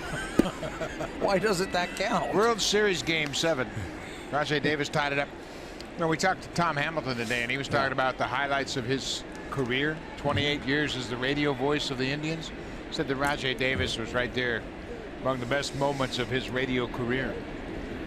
Davis doesn't hit home runs, and Chapman doesn't give them up. and the magnitude of the inning and the game and what was on the line, he's seen some pretty special stuff with the Indians. Danny Barnes now getting up in the pen for the Blue Jays. Dominic Leone is on the mound. And a strike. With a slider 3-0 to Carlos Santana. Santana's walked and scored twice tonight. With the Cubs defeating the Indians for the World Series, the Indians now have the longest World Series drought in baseball. They last won in 1948.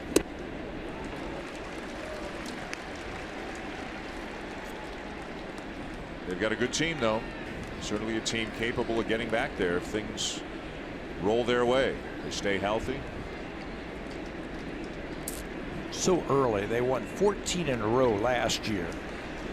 That 14th in a row was right here. Blue Jays stopped it in July, and they were just kind of sputtering along, and then in the middle of June, I think it was like the day or two after the Cavs clinched the NBA championship, is when they started that 14-game win streak. So that's still a month away where they can just right the ship and just do their thing. A lot of times it only takes that one big win streak to get you going.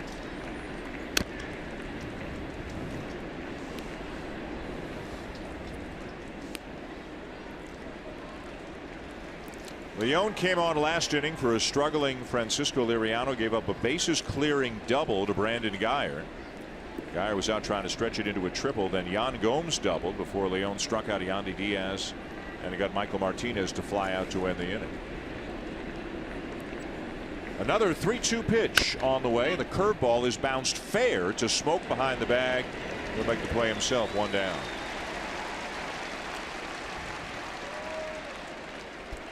Beauty Tone, Canada's color experts, available exclusively at Home Hardware and Building Center locations.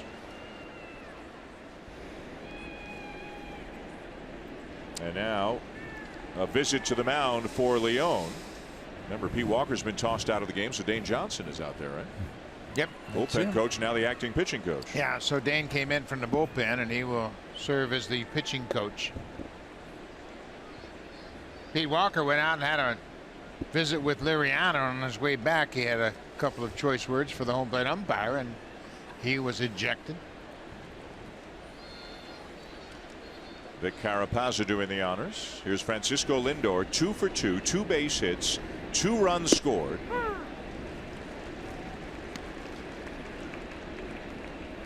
How many guys would you take ahead of Lindor if somebody said, okay, you're putting a team together, not just for this year, for the future as well, consider their age? How many guys are ahead of Lindor? That's a great question. Correa. Carlos Correa is ahead of Lindor. Is Trout, I assume?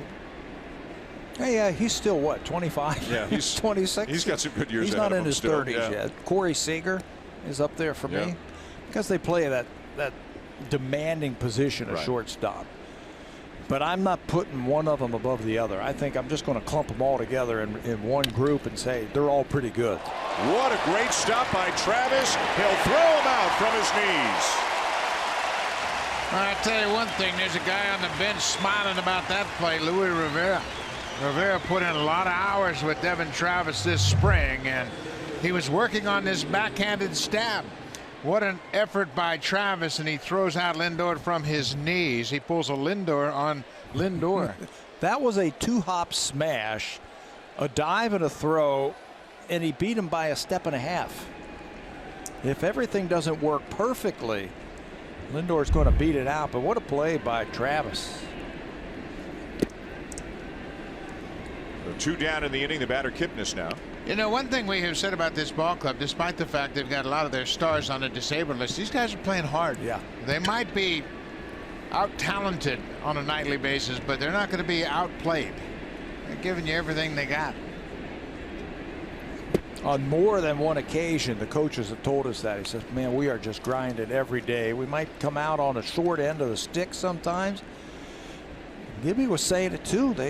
They're making every game so close.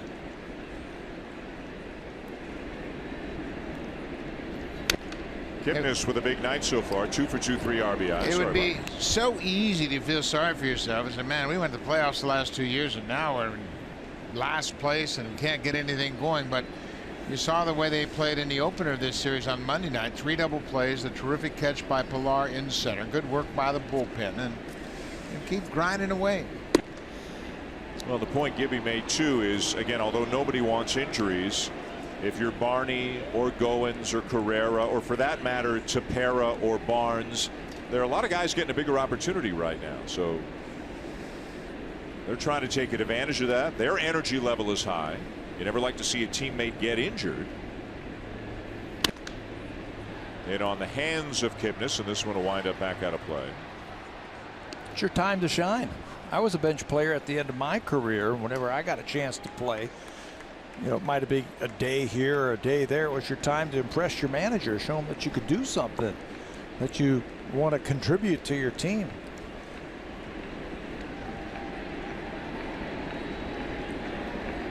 Leone looking for a 3-up, 3-down inning here in the 4th. Popped up for Goins. And Leone has his 3-up, 3-down inning. The Indians go in order. And the Blue Jays will come up in the bottom of the 4th, trailing 7-5.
Live with the MLB.com at-bat mobile app. Stay connected to the game's best players all season long with Game Day, live game video highlights, radio broadcasts, stats, and more. Download MLB.com at-bat today. It is your #1 app for live baseball. Dan.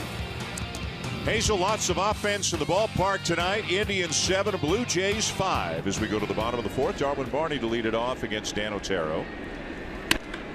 And Barney rips the ball into left center, a base hit. Martinez over to cut it off. Barney digging for second. Throw back into the infield, not in time.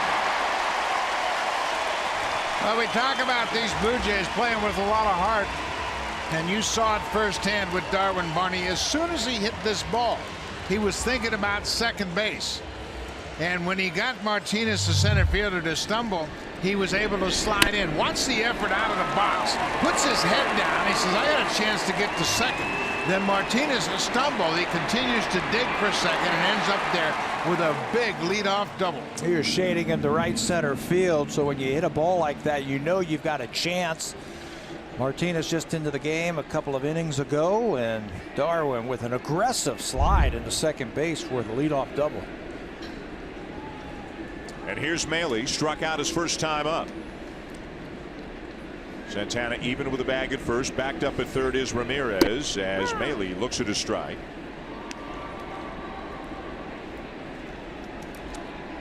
You know, remember just 2 years ago where Darwin Barney spent most of the year down at AAA in the Dodgers system. Now, he won a Gold Glove earlier in his career. Won a Gold Glove with the Cubs in 2012. As Maile hits a bouncer to short, Barney retreats to second, and Maile is thrown out. Then the Blue Jays picked Barney up very late in September of the 2015 season. Troy Tulowitzki was hurt. They knew Barney wasn't eligible for the playoff roster, but they just needed somebody. And here he is 2 seasons later doing a great job. Yeah, he's a great extra player, and he gets an extended opportunity here at the start of this season. But he came over in that September. We met him the day he came to New York. He came into the manager's office. Alex Anthopoulos was there, and he said, I was just parked in AAA as insurance for the Dodgers. Pretty good insurance policy. Yep. He's been here now 3 years. Kevin Pillar, a walk and a strikeout. Barney's up over 300 now on the season after that double. And remember, really should have had a base hit in the second inning, but Travis's base running mistake cost the Blue Jays a runner and turned the single into a fielder's choice for Barney. Otherwise, the batting average would be even higher. There's a chopper to third. Barney will take third as Pillar is thrown out by Ramirez, who made a nice play. He covered some ground there at third base, that Jose Ramirez. He was playing halfway, but then read it very quickly and closed the gap on that baseball. Look how much real estate he chews up by the time he gets it, and then makes a strong throw. You know, he's funny. He's a little bit stocky. He's not graceful, but he's a good baseball player. Well, and you asked the question about who would you take over Lindor, and there's a lot of people that aren't really sure if they'd take Ramirez or Lindor on this team, given what he can do and how versatile he is. Can play the outfield. He's played some games at second base when Jason Kipnis started the season on the disabled list. You talk about injuries giving a person an opportunity. That's what happened to him last year. They didn't really know what they had until they had injuries, and he started out in left field, then he had to come into the infield. All of a sudden, he's an everyday star. Here's Carrera. Carrera drills the ball deep right field, and this game is tied.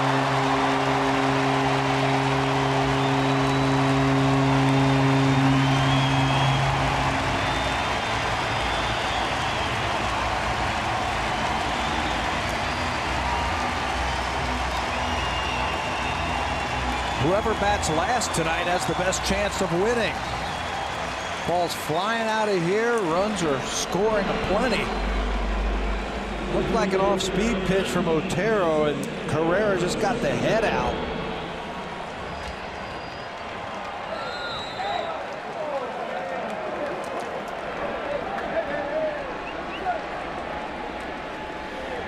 How about the contributions being made by Ezekiel Carrera when he gets a chance to play this year? Well, he's got a very quick bat. That's the two-seamer, and it's a pretty good pitch. It's out over the plate, and he's able to turn on it. And, you know, Barney set the tone for this inning with that hustle double to start the inning. So the Blue Jays give up 5 in the top of the third to get 2 back in the third, and 2 more on one swing here in the fourth. Carrera doesn't hit many, but he knew that one was gone. Well, maybe it is how you finish that will be a telling sign for the Blue Jays tonight and this season. Who knows? It's tied at 7. Both teams with 7 runs on 7 hits, and we're in the 4th. Bautista and Carrera with home runs for the Blue Jays tonight. Bautista's also walked and scored. Now that's a Jose Bautista swing right there. He stayed square to the ball and got the bat through the zone. He fouled it straight back, and that home run he hit back in the first was a rocket. A low liner over the wall, and maybe, just maybe, that bat's coming through the zone a little bit quicker.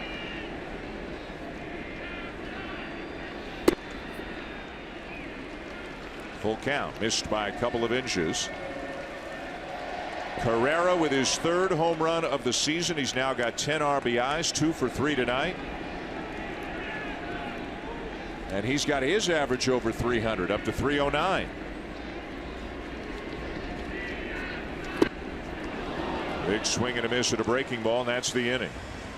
But the Blue Jays have tied it. Otero surrenders a home run to Carrera, and it is 7-7. Now time for a Blue Jays Central update. Here are Jamie Cambell and Greg.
Hit a home run with the WestJet RBC World Elite MasterCard, Canada's #1 rated travel rewards card.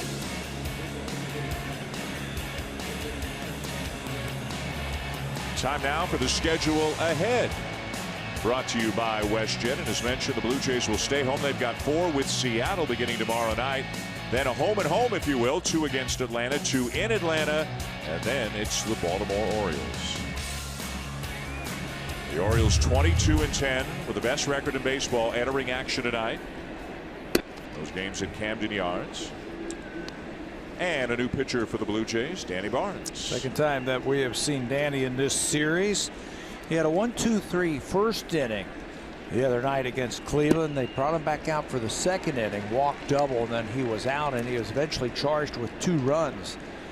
His job tonight, give me 2 innings. 2 innings, put some zeros up there and give my offense a chance to take the lead. Edwin Encarnacion leads it off for the Indians. He has flied out and walked and scored. An explosive 4 innings for both teams here, tied at 7. Both starters long gone.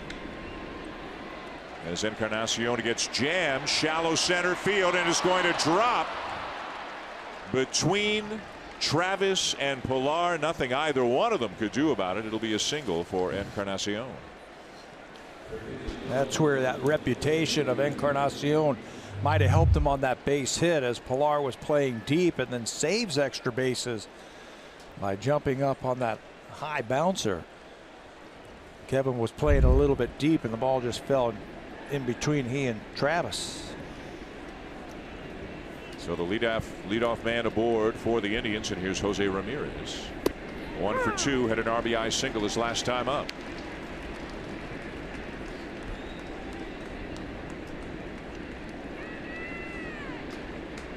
Ramirez hitting .303 on the season. He's already got 24 RBIs. This is the 33rd game of the season for Cleveland. Base hit by Ramirez knocked Francisco Liriano out of the game back in the 3rd. He was hitting right-handed, of course, and just poked it through the right side of the infield into right.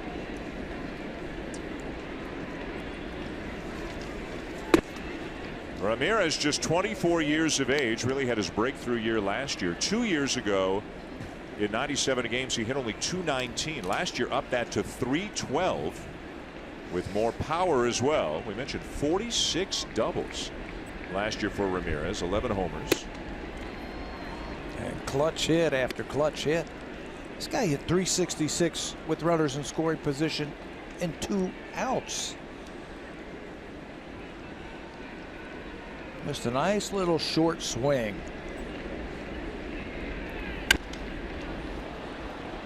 Left center field, playable for Pilar. Encarnacion halfway, now back to first.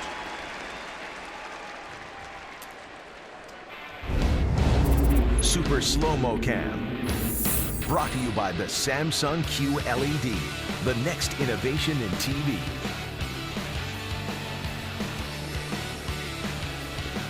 One on, one out for the Indians, top five. Dan Schulman, Buck Martinez, Pat Tabler, Hazel May, Rogers Center in Toronto. Indians and Blue Jays wrapping up a 3-game series. And the batter was Brandon Guyer, who's popped up and had a 3-run double tonight. Was thrown out trying to extend it into a triple. Carrera to Travis to Barney for the put out at third base.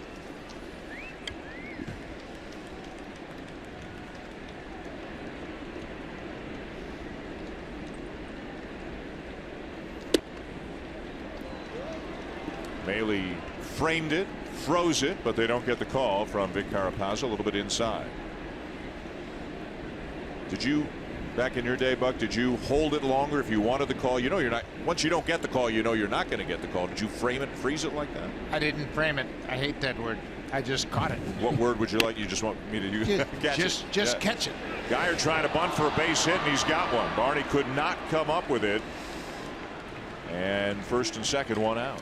No, you know, the catcher's movement, when he moves the glove, it's a red flag for the umpires. And you know, you talk about just catching it and sticking it and holding it there. Let the umpires see where you, if you catch it with conviction, that sends a message to the umpire that it's a good pitch. I love players like Brandon Guyer. They know how to play the game. They can help you in so many different ways, night after night. It might be a defensive play one night. It might be a bunt hit like that. It might be the 3-run double. Just a baseball player. So first and second, one out. First at bat for Roberto Perez, who came on for Yan Gomes a couple of innings ago. We are told that Gomes has been feeling ill, and that's why he left the game. Fly ball to shallow left field, and coming in is Pierce to make the catch. Almonte, by the way, the Indians tell us left with stiffness in his shoulder, so the Indians down a couple of players right now.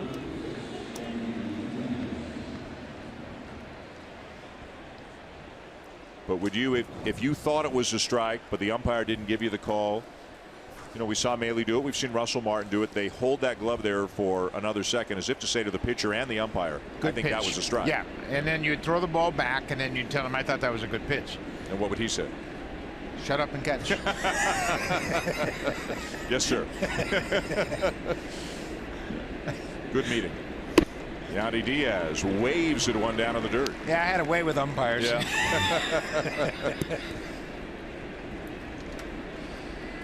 Danny Barnes, third pitcher of the night for the Blue Jays. Francisco Liriano, 2+ innings, gave up 7 runs all earned.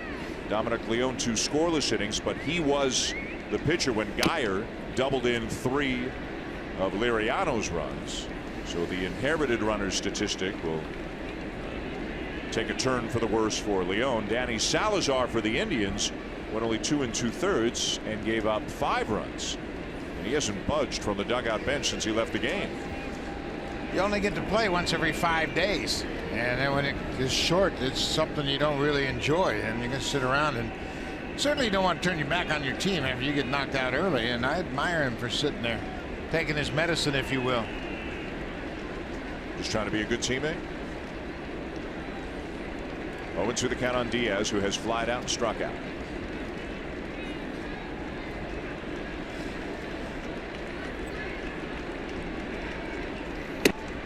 And a swing and a miss.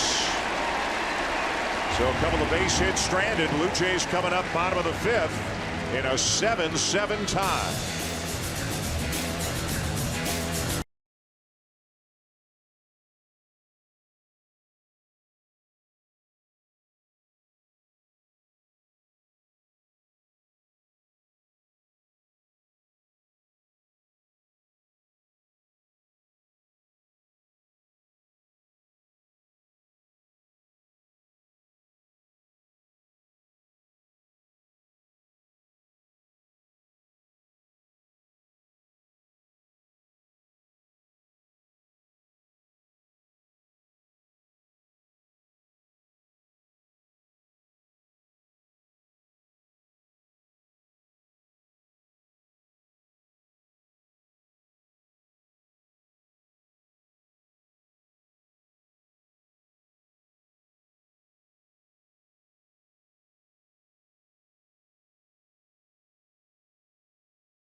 Red Sox visiting the Milwaukee Brewers on Thursday, May 11th.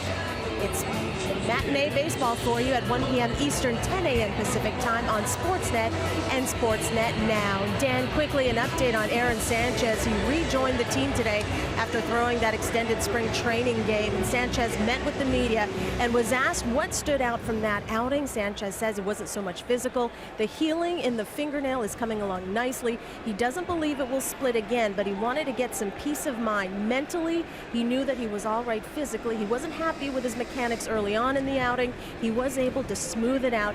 It had been a while since he last pitched, so he wanted to make sure his competitive juices were still there, even at an extended spring training game. The plan is he'll throw a side session Friday, and then Dan, he will make the start Sunday versus the Mariners. That's what the Blue Jays are hoping for. The way it lines up is Marco Estrada tomorrow. Joe Biagini gets his second start on Friday. Marcus Stroman Saturday, and as Hazel says, all going well, guys. Aaron Sanchez back into the rotation. The Blue Jays with 5 key players on the DL. As Smoke rounds one down to first. That doesn't count Kendrys Morales, who's day to day. But again, all John Gibbons says, in all honesty, they're trying to do, keep their heads above water, inch a little bit closer to 500, and hope to get some of these injured players back. That's the first step. Aaron Sanchez, certainly the first step, and then hopefully you'll get Tulowitzki back next, and then maybe Donaldson after that, and hopefully Morales doesn't have to go on a disabled list. Russell Martin's going to come back in 10 days, whether he's 100% or not. He said, you know, I'll get over this and I'll quiet this down. My shoulder will be something that if it's not 100% in 10 days, I'll just have to learn to play with it the rest of the year like that. So, you know, hopefully he'll be back as well. Pitchers. That's what you want to get your pitchers back. That's where it all starts. For a team that really didn't have a whole lot of depth going into the season in their starting rotation, and something that they couldn't really lose a lot of, that's where it's really hurt so far this season. Steve Pearce, the batter, a strikeout and a sac fly. 7th RBI in the season for Pearce. And that foul tip got a piece of Roberto Perez, and remember, he appears to be all right. Remember, Perez came in for Yan Gomes. You have to be all right. There is no backup to the backup tonight for.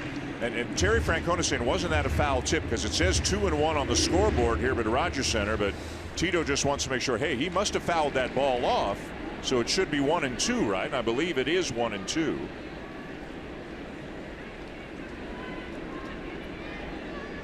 It is. Vic Carapazza said 1-2.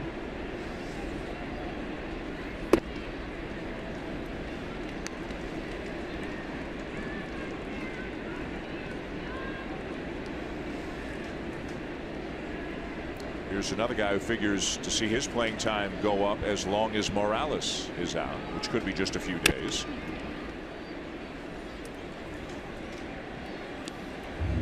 Been a battle for Steve Pearce, but he got things turned around in New York. In the Tuesday game in New York, he went 4 for 4, and then he homered against CC Sabathia the next night. So that's a little bit closer to where he wants to be. Nick Goody and Boone Logan up in the Indians pen. Remember, Shaw, Miller, and Allen are all rested. Miller did pitch last night, but he only threw 8 pitches. Neither Shaw nor Allen have pitched in the series yet. So Terry Francona has all of his weapons at his disposal tonight. So he's thinking about the 7th inning. Can I get the lead by the 7th inning and set up my bullpen so I can get Miller, Shaw, and Allen into this game tonight? You see him looking over that sheet right there. Who's available? How can I get the lead by the 7th inning? Well, he knows too that the Blue Jays are thin on their bench. Chris Kaga, Mike Ullman, and Kendrys Morales, and he's assuming, I'm sure, that Morales isn't available. A few years ago, that's a base hit up the middle, but with the shift on and Kipnis playing up the middle, that's just a ground out for Pearce. Enjoying those comfy green chairs in the TD Comfort Zone are guests from one of TD's community partners. Another nice crowd. 3 good crowds here in this series. Over 40,000 on a Monday night for Edwin Encarnacion's return. Over 32,000 last night. Probably about that, maybe a little bit more here tonight for the finale. Sure to have good crowds over the weekend when Seattle comes in. And Mother's Day on Sunday, Yes. and it'll be a great weekend. And this year, for the first time, they're going to have pink bats on Saturday and Sunday. So they'll be wearing pink bats, armbands, and everything else. A little bobblehead giveaway on Sunday. Get your Marco bobblehead. 2 down for Ryan Goins. Had an RBI single his last time up. But you want his glove closer to his face. It's got to cover up his. Right? Yeah, it's got to cover up his. You want like mouth. that. You want a bobblehead where we can only see that much of That's Marco's the look. face. He holds that glove right up over his nose and he peeks over the edge. But they did a nice job with this bobblehead. I think it captured his image very well, except for the glove. But they want to see his face, right? I mean, I get it. I would have loved to have been there when they approached Marco and said, hey, we'd like to have a bobblehead day for you, because he is not about making it about him. And I wonder how long it took the Blue Jays or whoever's in, whoever within the organization is in charge of this kind of thing to convince them that a bobblehead day for him is a good idea. You got to do it just for your kids, don't you? Absolutely. Yeah. He'll sneak a couple out quietly at the end of the day. Want to see my dad's bobblehead? Remember the starting lineups? You arrived if you had a starting lineup. Figurine of yourself. Remember that back in the 80s? Those were cool things. So, tell us, what do you mean? A figurine? You don't remember the starting lineup that the kids would play with, and You're much older than I am. Come on, Dan. The starting lineups. Yeah. I know if I showed you one, you'd go, oh, these. All right. So when you go home and come back for the next homestand, you still got some in the house? Oh, yeah. Okay, so bring some. But they're from everybody. Yeah. Everybody have it. They're like the bobbleheads have taken the places of the figurine. Did you have a Buck Martinez figurine? No. I did not have one. It's just called the starting lineup, Dan. Starting lineup. Not Started figurines. against lefties? Starting lineup. Started? Come on. Ryan Goins is feeling pretty comfortable in the box right now, isn't he? He's starting to gain the confidence at the plate that he has in the field. And you know what? He is very confident. And I didn't like that, the way he looked around and felt behind his back. Either his hand or his back as he takes a walk around home plate. Take a couple of practice swings. It's a good aggressive swing. And then feel something. He'll take a walk. Might be the kind of thing where you don't know if you've really done anything to yourself until the next swing. And now Terry Francona's out, and he's going to make the move. That's going to be all for Otero. Looked like Tito signaled for the right-hander Nick Goody, who worked the 9th inning in last night's game. Goins talking it over with Tim Leeper, now windmilling his right arm around. So we'll have to wait and see if everything's okay with Ryan Goins, as Otero makes his way out of the game. Goody on his way in a 7-7 tie.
This copyrighted telecast is presented by authority of Rogers Blue Jays Baseball Partnership and may not be reproduced or retransmitted in any form, and the accounts and descriptions of this game may not be disseminated without the express written consent of Rogers Blue Jays Baseball Partnership. Home runs for the Blue Jays for Jose Bautista and Ezekiel Carrera tonight. We've got a bit of a wild one going on. Tied at 7, bottom of the 5th. And the new pitcher for the Indians, Nick Goody, facing Devin Travis.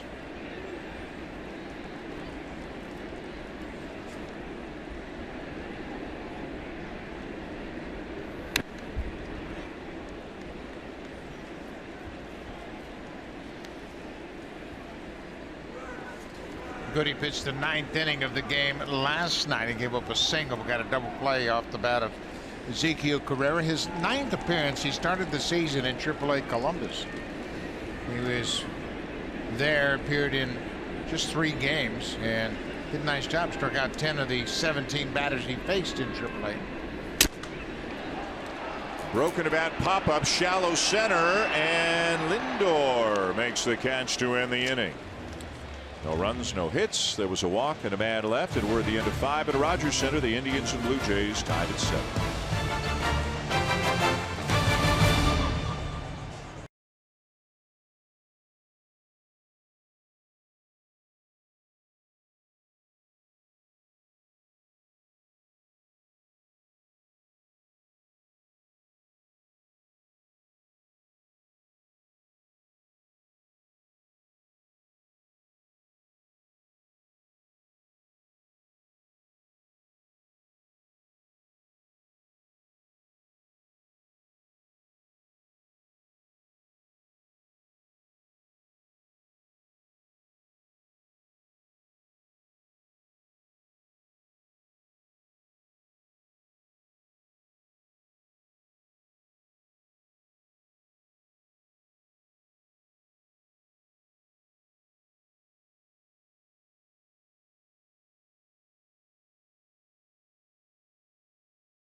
We did a little research and we found starting lineups. On the left is Darryl Strawberry, and on the right is Pat Tabler. That's a Pat Tabler starting lineup figurine right there. Now tell me you've never seen that. Now it's a coming back. It's still a little fuzzy, You're but still it's coming foggy back. in there. Those are the starting lineups. Those are huge. What year? What team? What do we got for you? That was Kansas City, maybe 88. Nice. 1988. You had some big guns there, big boy. Well, this picture I sent them. Like Popeye. You were photoshopping your head onto somebody else's body back in the 80s, huh? Exactly. Michael Martinez to face Danny Barnes. All right, so honest answer. You got like a box full? You got like box full? Attic full? No. How many?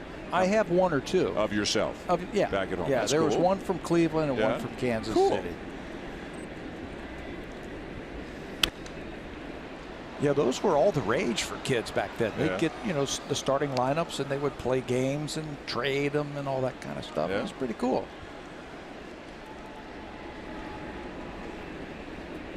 Do you have a lot of memorabilia in your house from your playing career? Yes. Yeah? Yes. What's your prized possession? Ken Griffey Jr. bat.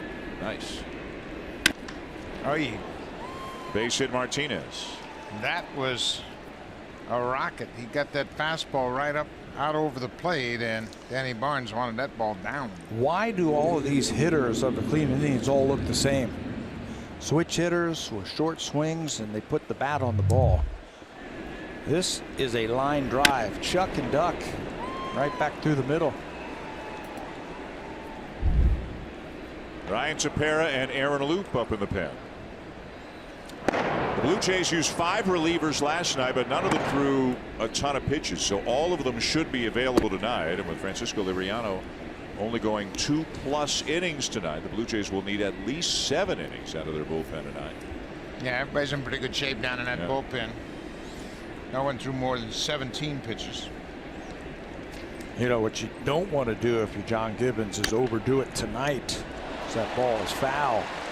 He got a big series with Seattle coming in, and they're swinging the bats. I think John Gibbons does whatever he can do to win this game. I don't think you can look ahead, and he's got fresh arms down there, and he's just going to run those relievers out there as long as they're effective. They haven't had too many opportunities. The only team they have beat in series this season, Tampa Bay. They beat them twice. They win tonight. It's back-to-back series wins, and as they try to get back closer to the 500 mark, it's just about winning series. Just trying to take 2 out of 3, chip away at it. Can't get it all back in 1 week. And hopefully at some point you go on a nice little run and maybe win 10 in a row, 8-10 games in a row. Blue Jays had a 2 11-game win streaks a couple of years ago. Runner going, throw down, got him. Boy, what a good throw by Luke Maile, right on the money. And he guns down Martinez, and that erases that leadoff single. Maile with a strike, and watch how this ball runs back toward the bag. Goins comes from a shortstop, and Maile does a nice job. Look at the spot on that throw, right on top of the bag. He got a great pitch to throw on, didn't he? It almost looked like a pitch out. It is a good pitch because it runs away from the hitter, and you got a left-handed hitter in there. You get a good look at the base runner, but Maile made a strong throw.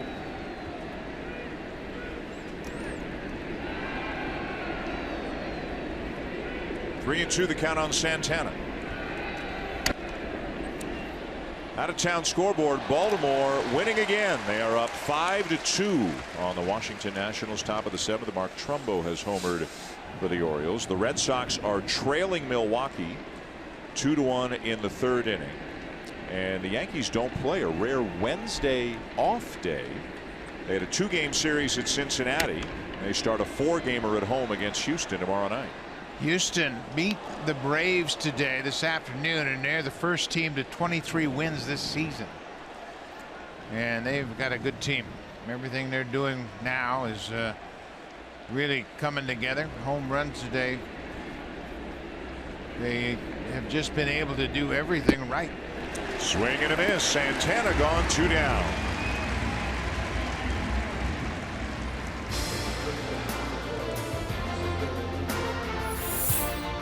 The Honda Checkered Flag event is back. Get there fast, leave even faster.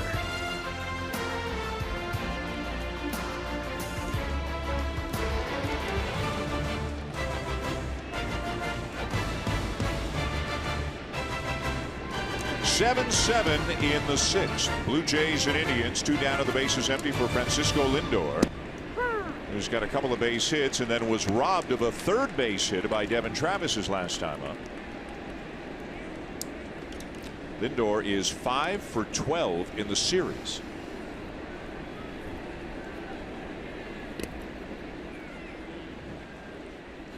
He was out here all 3 days. I usually get to the ballpark around 2:30 or so. Every day this week in this series, he was out here taking extra batting practice at 2:30. At 2:30. At 2:30. Same guy out there. Either working off the tee, they were soft tossing with him, he was working one-handed drills, whatever it took. This guy, he loves to play baseball, first of all. Loves to play the game, and he gets out here and he works.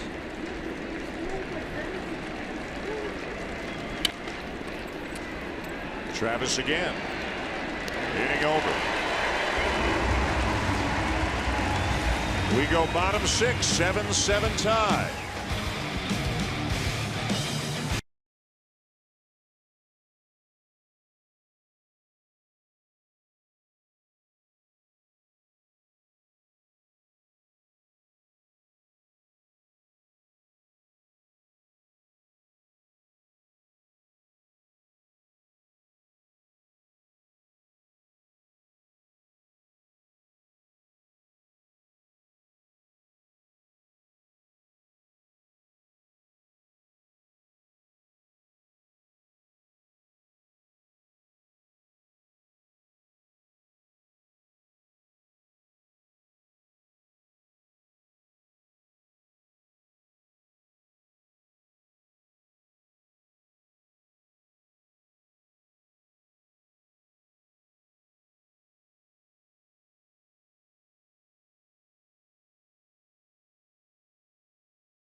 Sunday, May 14th, Sportsnet is proud to present the 30-minute documentary, Marco Estrada the Road, an intimate personal story of a single mother and her young son, Marco, who made the migrant journey from their dangerous home in Mexico to the U.S. in search of a better life. Marco Estrada's Road to the Majors, coming this Mother's Day at 4 p.m. Eastern, right here on Sportsnet. Saw a preview of that on Sportsnet Central earlier this morning. Already got the PBR set for that on Sunday afternoon. 7-7 tie, bottom 6. And here's the hot-hitting Darwin Barney. Barney 1 for 2 tonight, doubled and scored his last time up. He'll be followed by Luke Maile and then leadoff hitter Kevin Pillar.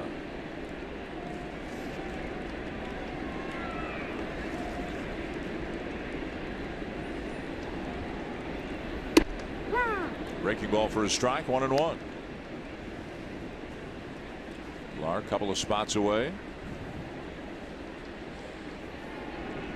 Home runs tonight for Jose Bautista, 3-run shot. Ezekiel Carrera with a 2-run homer. The other RBIs for Steve Pearce and Ryan Goins. 1-2.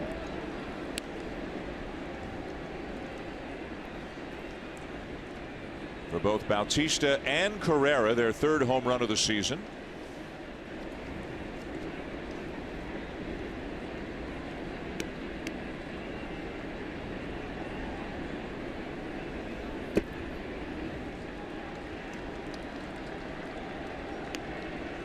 Nick Goody, the 3rd pitcher of the night for the Indians. Danny Salazar, 2 2/3, 5 runs allowed.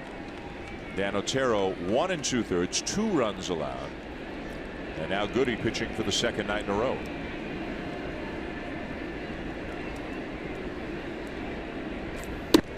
And a fastball gets him. Barney sitting on something else. Let's check in with Jamie Campbell.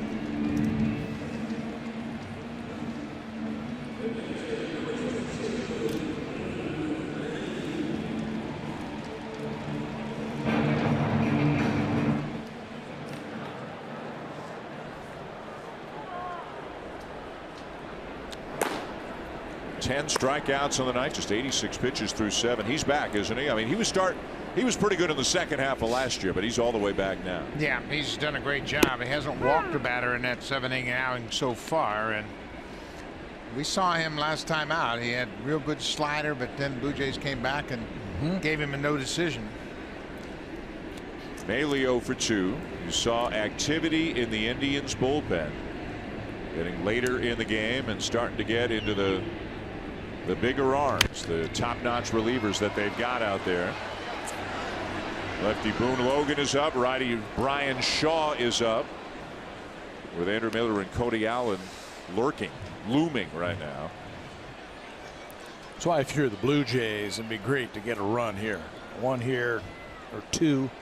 Get a guy on. If you're John Gibbons, you play for a run. Get that lead before you get into that 7th inning.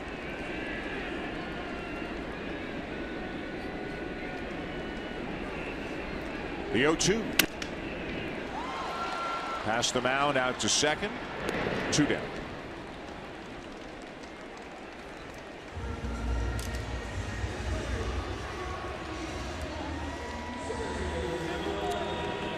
Now, the starting pitching has not been what Terry Francona overall would have hoped it would be this year. 24th in the majors in ERA. But the bullpen ERA is first by a wide margin. And coming into the game tonight, they had only allowed 1 earned run in their last 46 innings.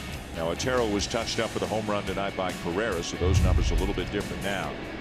But that's crazy. 1 earned run in 46 innings for a group of relievers. Maybe some hangover from the playoffs last year on the starters side of it. No Corey Kluber right now. He's nursing a bad back. He is on the disabled list.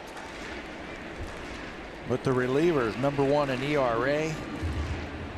The only team in the major leagues who are undefeated out of the bullpen at 4-0, and they haven't blown a save.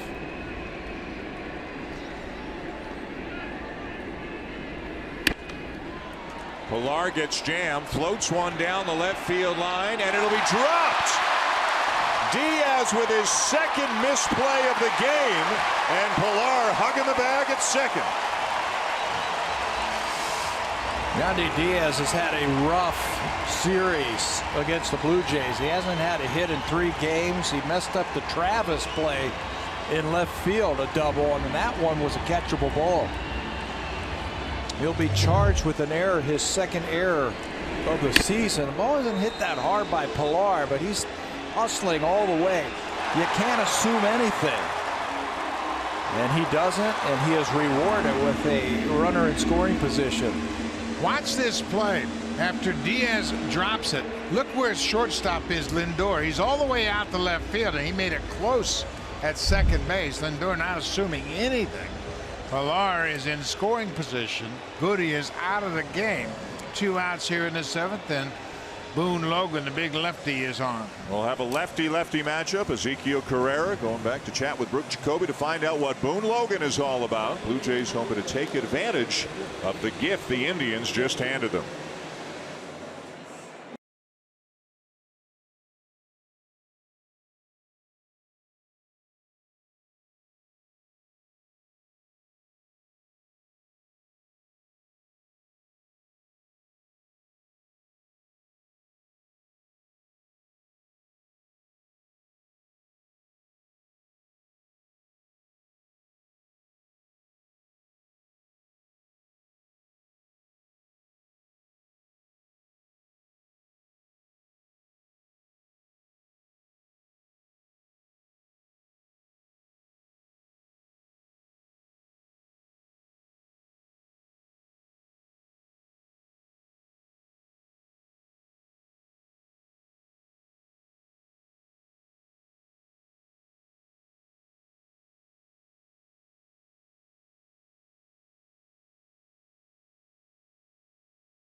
Comes into the game. Free agent acquisition for the Indians. Been around since 2006. Last 3 years with Colorado.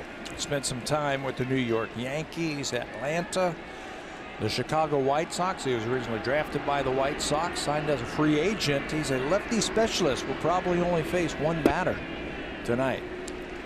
And that batter is Ezekiel Carrera, who's had another good night, 2 for 3, including a home run.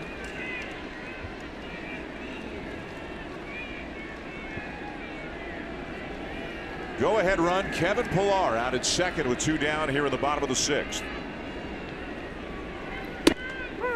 Breaking ball for a strike.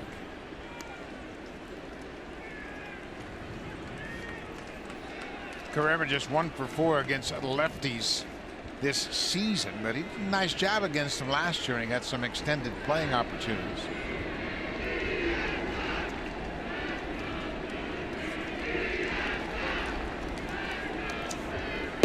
Yeah, last year hit .329 against lefties, 24 for 73. You're going to get your share of breaking balls, though, right now. Boone Logan's, he's been around, like you said. 10th year in the big leagues.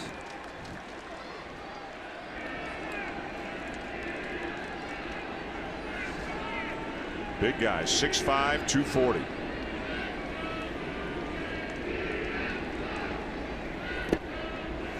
Two and two. Logan made 80 appearances with the Yankees in 2012. That led the American League. Had a great year that season. Pitched 55 1/3 innings and had a 7-2 record. He's one of those real attractive guys like Matt Thornton for a long time. Very effective. Big, strong guy, can work a lot. Has never started a game in the major leagues. This is his 596th major league appearance. Every single one of them has been in relief. And has averaged much less than an inning per outing in his big league career. Little flare, but it's going to carry out to Martinez in center. And that'll be the inning. The error does not cost the Indians. Knotted up at 7 at the end of 6.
May 11th is Thursday night in the 6 presented by TD. The first 15,000 fans in attendance receive that Jose t-shirt.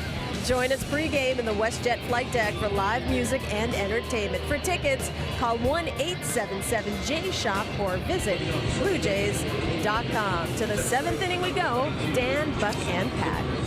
Thank you, Hazel. That's tomorrow night when the Blue Jays open it up against the Mariners. First 15,000. Getting a Jose Bautista t-shirt. Here is Ryan Tepera in to work the 7th inning for the Jays.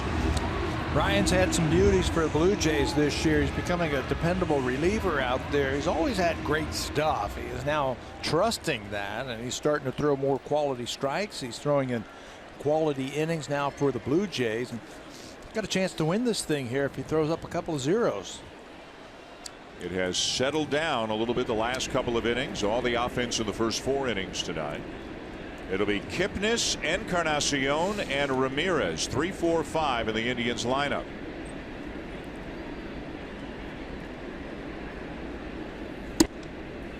Kipnis tonight 2 for 3, double, single, and 3 RBIs,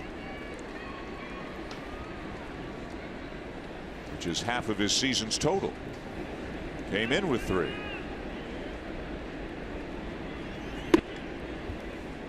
Ball 2. Talked about Kipnis being put into that leadoff spot a year ago when he was with Cleveland and just took off. But he's not going to hit the leadoff now. They got Carlos Santana to do that. This guy is a dangerous hitter. So, but when Brantley comes back, Kipnis down to 6. Lengthens out that lineup. More of an RBI position. Could steal you a base if you want to. He drove in 82 runs last year as a second baseman. Encarnacion on deck. Borderline strike, 3-1.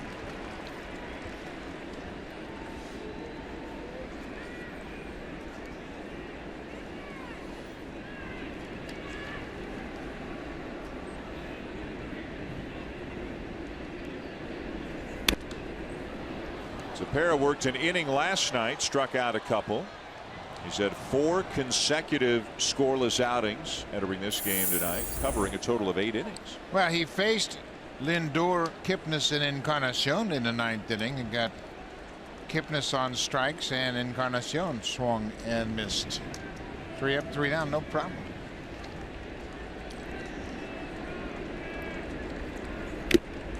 Got him. Out number 1. Ryan's been throwing that hard breaking ball, and he gets a foul tip, and Maley's able to hang on to it as he fought all the way back from 3-0. You see how he gets on the side of that little cutter. It's a hard pitch, a little foul tip, but nice job by Maile to hang on for the strikeout. So now Encarnacion, possibly his last at bat of the series. 1 for 2 with a walk tonight. 3 for 8 with 4 walks in the series. Perez struck out Edwin last night with a high fastball. He worked him away and got him to swing through that high heater. He says he feels like he can elevate that 4-seamer now, that he's got a lot of confidence. Ripped down the left field line, but foul. Not by much. Got to go a little bit higher than that. Too much of the plate. Elevate that fastball. If you can throw that thing up there and get guys starting to swing it, that's where you're going to get strikeouts, because then you can drop the slider. A hitter will think that the fastball, you're going down and away with it, and you get him with that slider.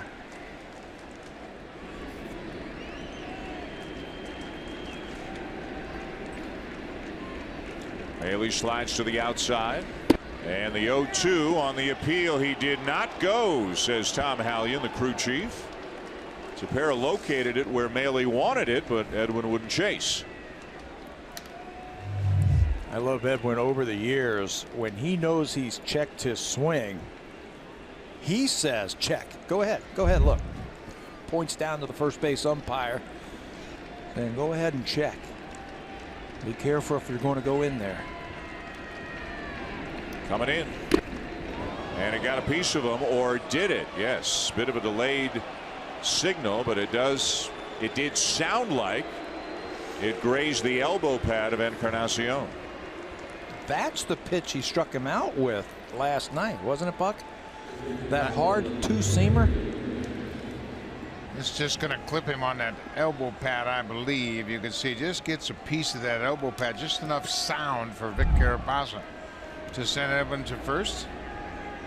Well, he's getting caught up with Justin Smoke. So the go-ahead run on for Cleveland here in the top of the 7th with 1 out for Jose Ramirez. 1 for 3, hit an RBI single back in the 3rd. Inside corner, 0-1.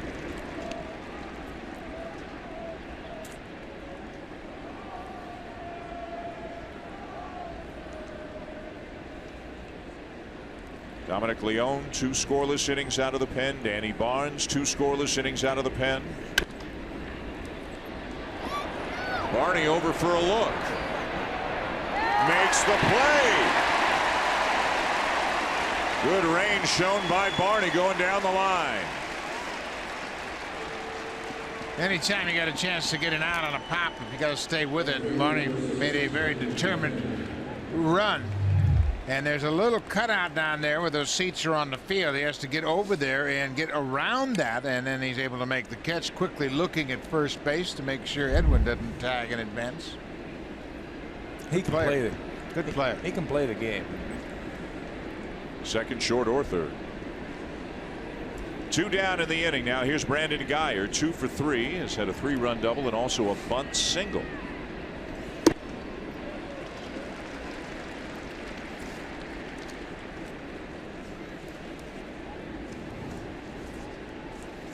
Barney guarding the line at third right now. The middle infielders very deep, and Smoke holding on Encarnacion at first.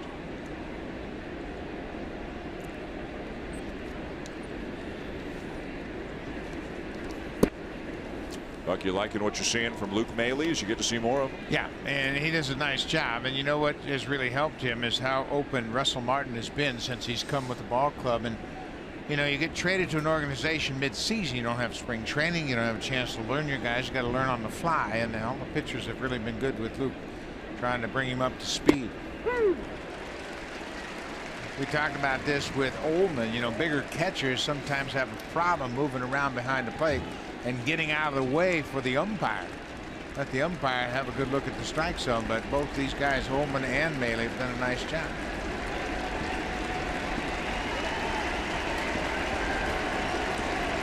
Better than 35,000 making some noise here at Rogers Center tonight And time called at the last moment. Wow. John Gibbons can't be happy with that one.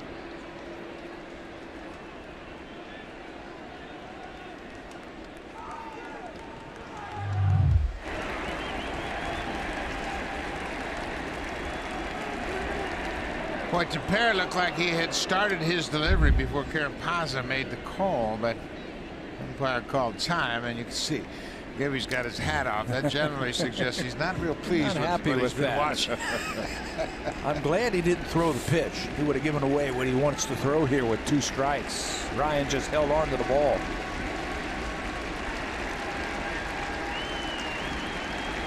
One, two.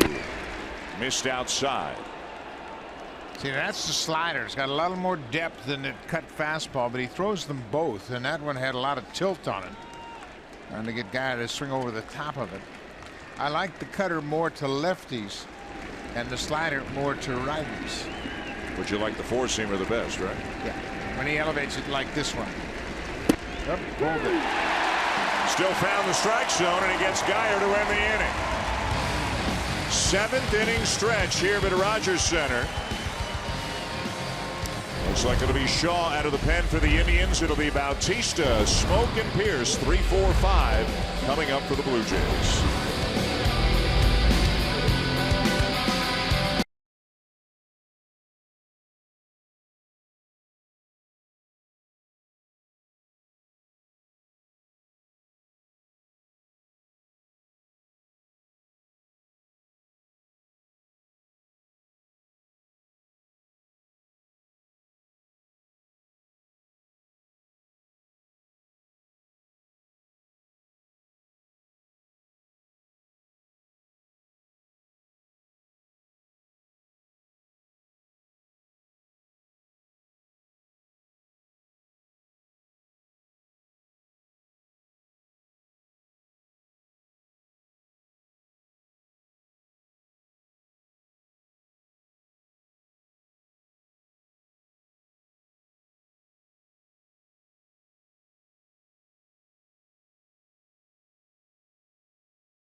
Official vehicle of the Blue Jays and proud fan since 1977. First 2 batters get on board in the first inning for the Blue Jays. Danny Salazar tries to throw this ball by Jose Bautista, and Jose is ready for it.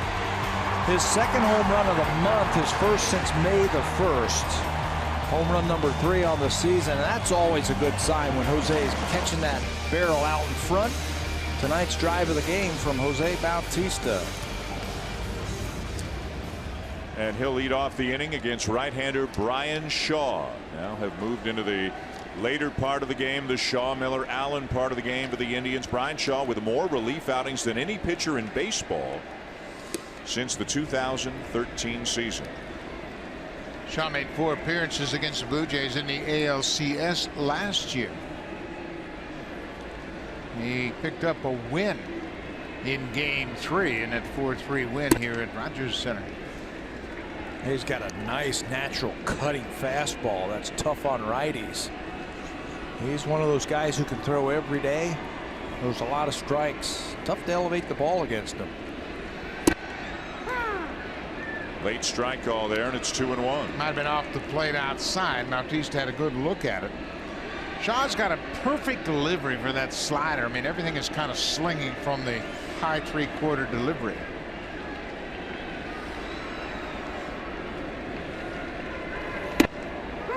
Two and two. Shaw was the winning pitcher in the Trevor Bauer start in Game 3 of the ALCS. He was the 4th reliever to appear in that game. He worked an inning and 2/3 and allowed just 2 hits and struck out 2. This one outside of the count now full on Bautista leading off the 7th. Indians pen is quiet.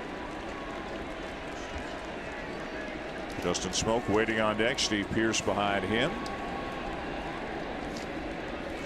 Here comes the 3-2. And Bautista gets a piece. As Joe Smith has started throwing in the bullpen for the Blue Jays. He has taken over the Jason Grilli role, the 8th inning primary setup man role right now for the Jays. Really throwing the ball well right now. A good sink on his fastball, good location. Had a big strikeout of Encarnacion here 2 nights ago. Shot foul right over the head of Tim Leeper. Watch out, Leap. Well, you don't need a scouting report on Brian Shaw. He's going to throw your sliders. And everything is sweeping. He'll throw a little shorter slider, one that's kind of quick and late breaking. But everything is going to sweep away. Look at all those pitches away from Bautista.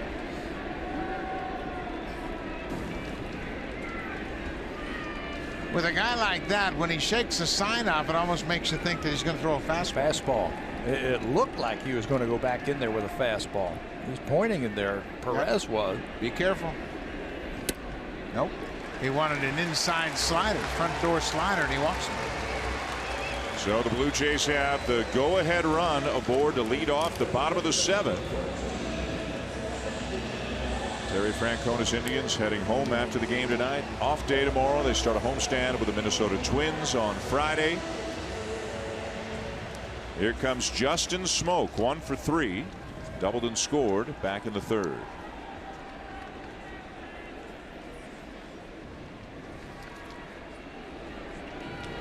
Shift on, 3 on the right side. Ramirez about halfway between third base and second base on the left side of the infield. 94 with some movement. So when you have a shift like that, you want to get the ball up in the air. That's what Smokey was telling us the other day. He says, I'm trying to get that ball in the air. I don't want to see anything on the ground. Bouncing ball right side. Lead runner back to first. They will turn the double play. A little bit more difficult than normal because of the shift as Lindor went over to second base, but from a different angle than he's used to. Lindor is some kind of athletic on that field. He was in the shift, so that's him at the top of your screen coming over, catching the ball, and then very quickly and accurately over to first base.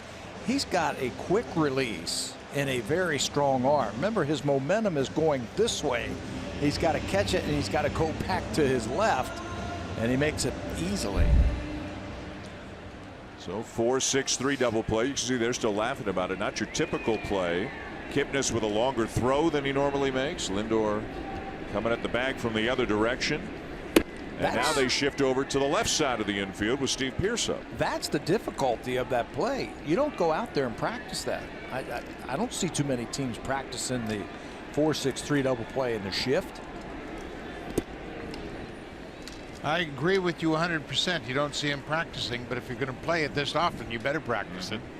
Because every once in a while, you're going to get a bad bounce, you're going to get a bad hop, and it's going to take you out of a regular position. See Sandy Alomar Jr. behind Terry Francona there. Terrific player in his day as Pearce pops one up. Shallow right center. And Geyer will make the play to end the inning. We are through 7, and it is tied at 7.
IKF Toronto Eats Center are the official team shops for your Toronto Blue Jays. Authentic alternate red cap and jersey available right now.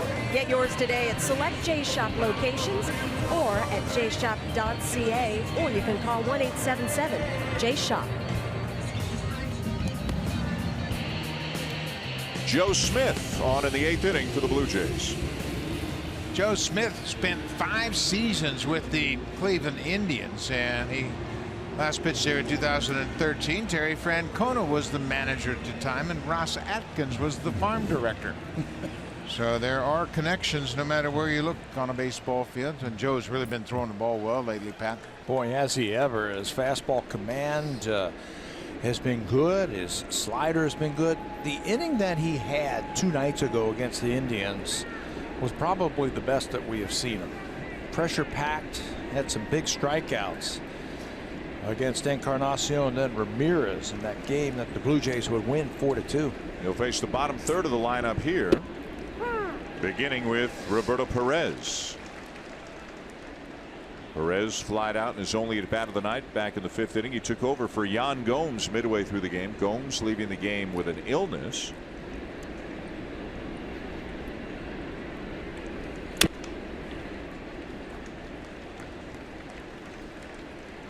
Smith, because of that delivery, obviously can be pretty difficult for right-handed batters. We saw that with a sweeping slider that got Encarnacion a couple of nights ago. Because of his delivery, he really needs to be efficient.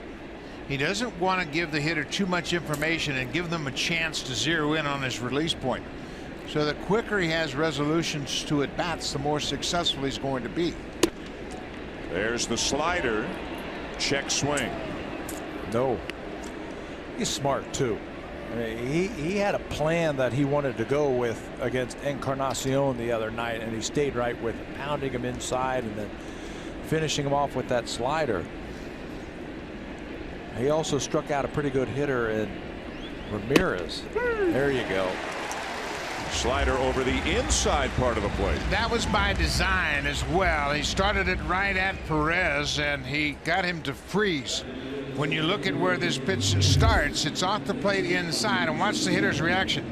Pulls his hands in, but it catches the inner half of the plate for the strikeout.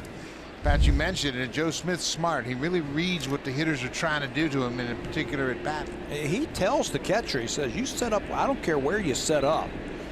As Lonnie Chisenhall's grabbed the bat and was going to pinch hit, he says, you set up where you want to. I'm just going to hit my spot. Chisenhall batting for Yandy Diaz. Yeah, Chisenhall did not start in this game, in part to the fact that Liriano was a left-hander, but he also banged up his finger last night in a bunt attempt against Aaron Loop late in the game. But I saw him hitting off a tee underneath earlier, so I felt like he was available. You would think with this delivery, Smith is more susceptible against left-handed batters, but this year holding them to a .238 average, limited at bats. Last year, a .220 average, so he's fared well against lefties. Chisenhall trying to change that as he drives a ball to deep left center field. Pierce runs it down.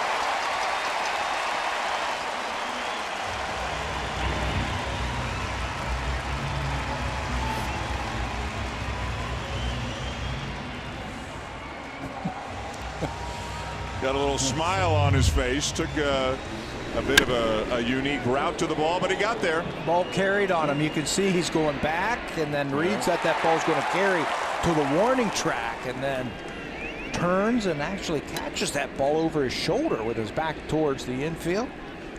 I tell you what, Steve Pearce is doing everything he can out there to make the plays, and he didn't run to it directly, but he caught it. That's all that matters. Now Martinez lines the ball into right center for a base hit. He's 2 for 3. How big is that play now by Steve Pearce? That ball falls and we are untied as Martinez singles.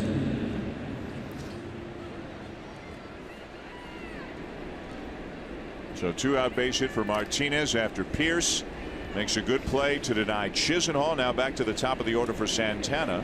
0 for 2 with a couple of walks. Maley looking into the dugout for some instructions. Shift on 3 on the right side. Travis way out on the outfield grass. And a strike. Martinez was thrown out trying to steal back in the 6th inning. Looked Maley threw a seed. Got on top of the bag at second, and he was thrown out.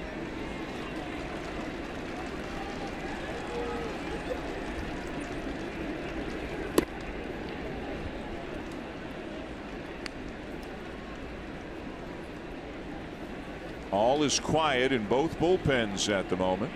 7-7 tie in the 8th. Nobody has scored since the Blue Jays tied it up in the bottom of the 4th on a home run by Ezekiel Carrera. Backdoor slider, 1-2. You know, from our vantage point up here, if you watch the angle of that ball come crossing the plate, that's going to be hard to square up. That slider into the left-hander. Not much you can do with that thing.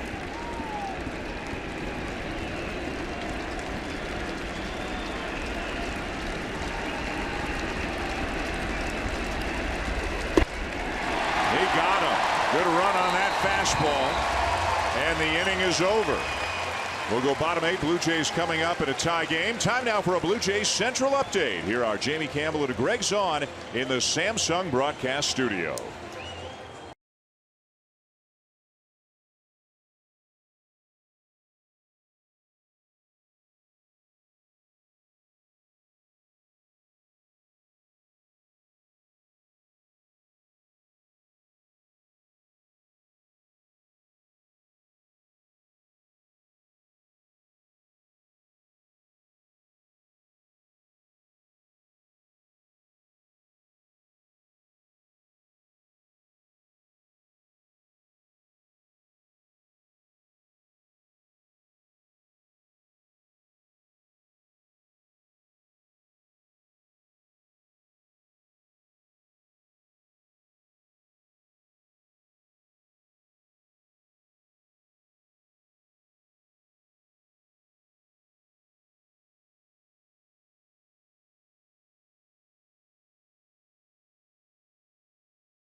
Right here on Sportsnet. Game 6 between the San Antonio Spurs and the Houston Rockets. By the way, Spurs up 3 games to 2. You can catch it Thursday, May 11th at 8 Eastern, 5 p.m. Pacific time on Sportsnet 1 and Sportsnet Now. Dan.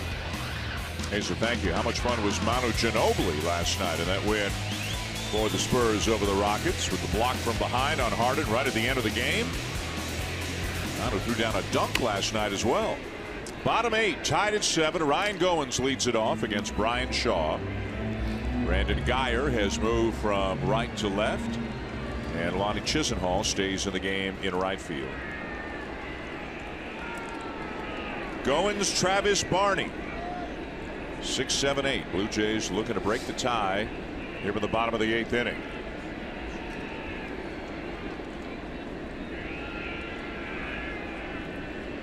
Goins tonight 1 for 2 with a walk. The 1 an RBI single, really good at bat that he had back in the 3rd inning, driving in his 12th run of the season.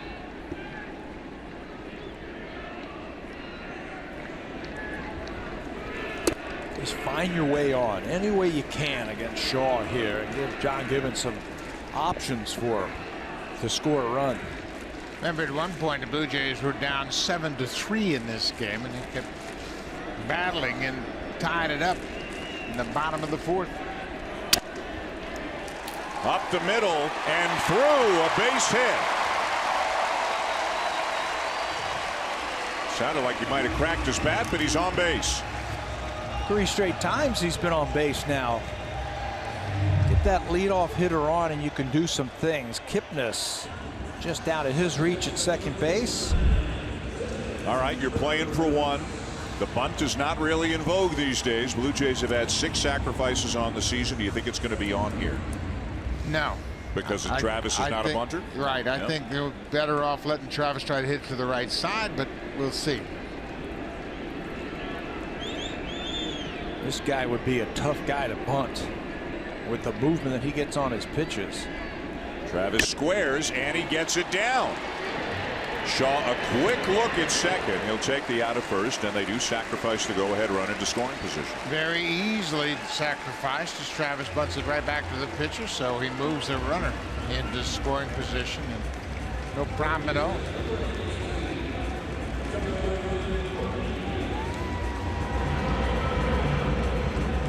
Travis will get some high fives back in the dugout. The go-ahead run at second with a 1 out of the bottom of the 8th. For a pretty hot hitter in Darwin Barney.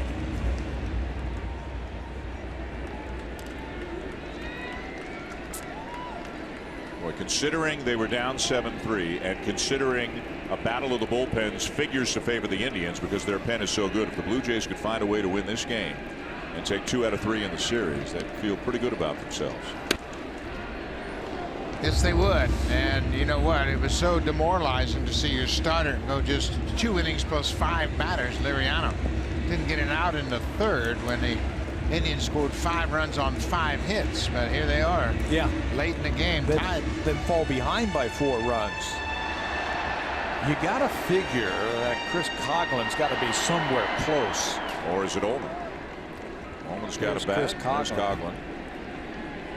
You got 2 shots to drive him in. Those are the 2 healthy guys on the bench right now. The other bench players, Kendrys Morales. Luke Mailey's on deck, and here's Roberto Osuna, probably one way or the other, to work the top of the 9th. Cody Allen up in the Indians' pen. A lot going on right now.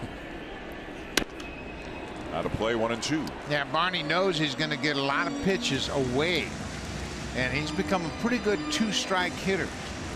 And he'll shorten things up and try to put the bat on the ball, shoot it into right field. He's going to wait a long time to try and recognize those pitches. Now, if you're Ryan Goins, the runner at second base, get a good lead, a good secondary lead, so Luis Rivera could read the ball off the bat and send you. Ground ball to short.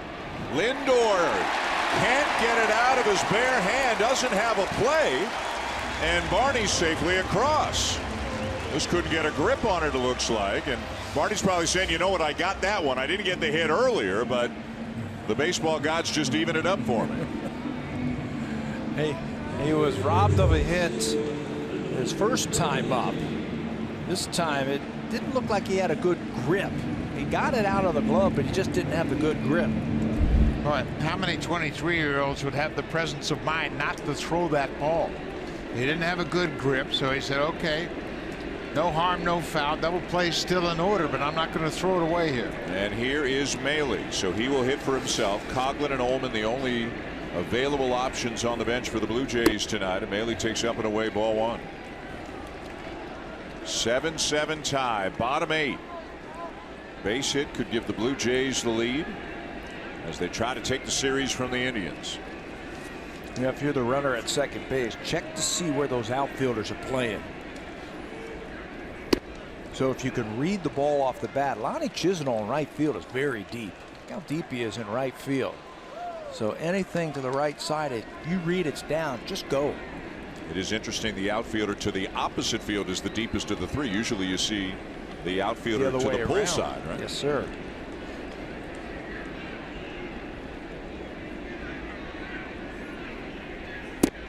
He's the least accomplished of the outfielders, so that's why he's playing conservative. You don't want anything to go over his head, and he's going to say, okay, I'm better off going in than I am going back, so he's going to play a little bit deeper.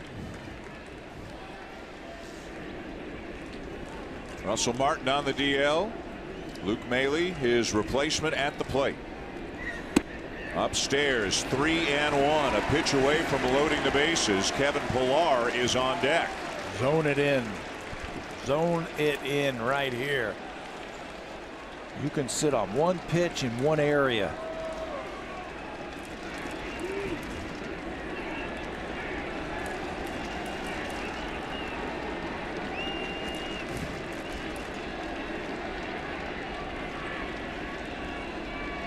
3-1. Good pitch there by Shaw. Full count. I don't think he can throw a ball straight. Do you?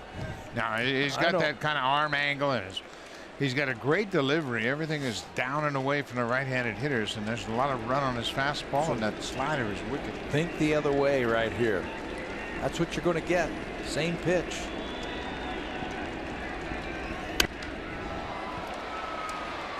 Perez back for a look, but this will find the seats, and Shaw didn't locate that one where he wanted to. Yeah, he got away with one right there. That ball stayed on the inside part of the plate. Shaw's a workhorse. He's gone an inning and 2/3 tonight. 70 or more appearances 4 years in a row. 28 pitches thrown so far here tonight as the Blue Jays try to break the tie.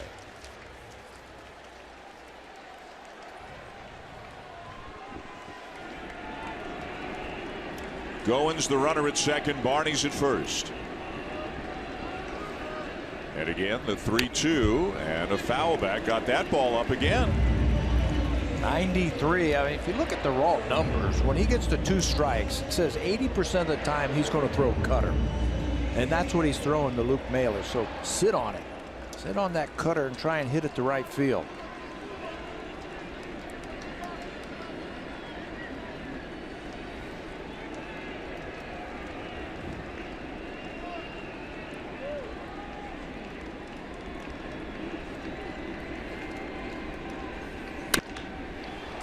And a ground ball to second. Kipnis shovels to Lindor, back to first in time.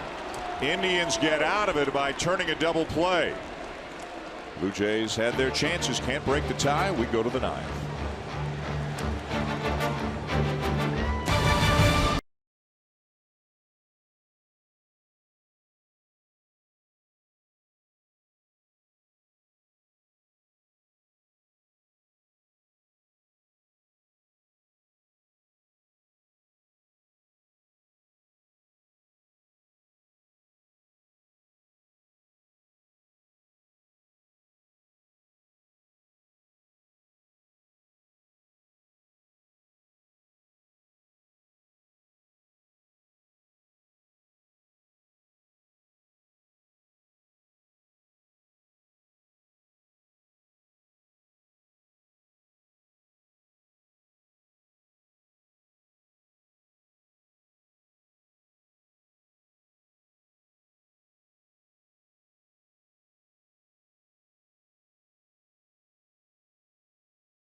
Here in the top of the 9th.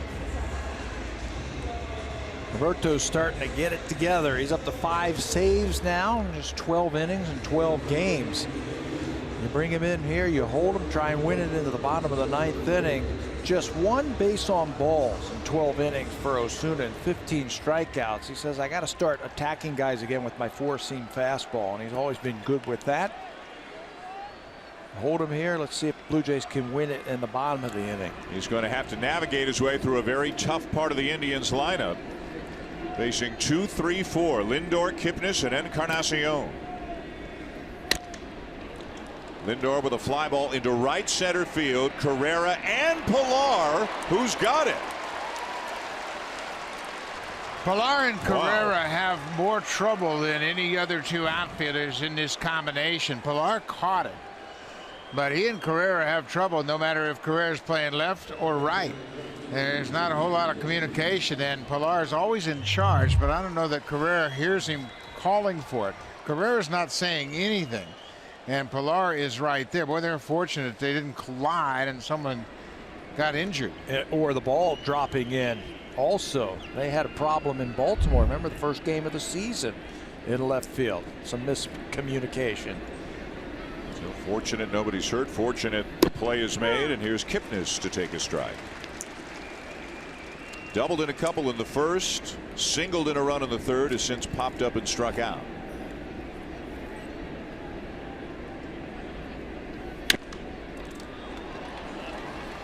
Looking ahead to the bottom of the ninth, it'll be the top of the order for the Blue Jays. Pilar, Carrera, and Bautista.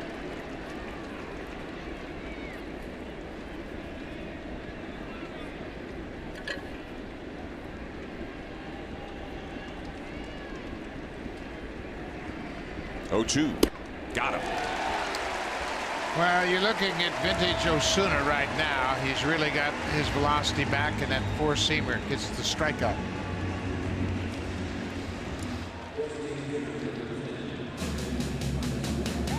Hit a home run with any project this season.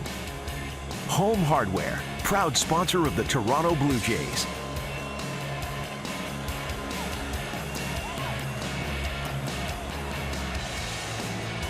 Edwin Encarnacion nearing the end of his 3-day stay here in Toronto. 1 for 2 with a walk, and also hit by a pitch tonight. They love Edwin, but they don't want to see the Parrot here tonight.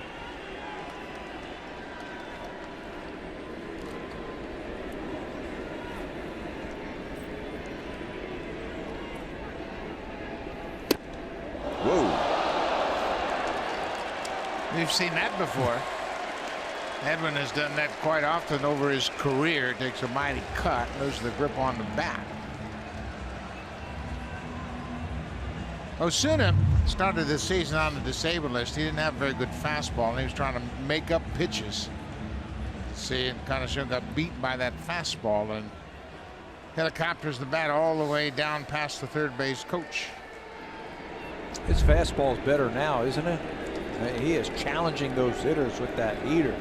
He's got that fastball that's got some life to it when it gets towards home plate. 97, but he misses down and away. That's the best fastball we've seen from him all season long, and it's just getting better and better with every outing. He said, all I'm trying to do is locate my fastball. I'm trying to do anything cute. Back out of play, 2-2. Roberto, since he's come to the big leagues, has been a very successful young man, but he always likes to tinker with things. I'm going to sink it, I'm going to cut it, and all this. When you throw 97, just make sure you hit your good spots. And he can do that. He can locate that fastball. I think that's his strength, his ability to locate that fastball.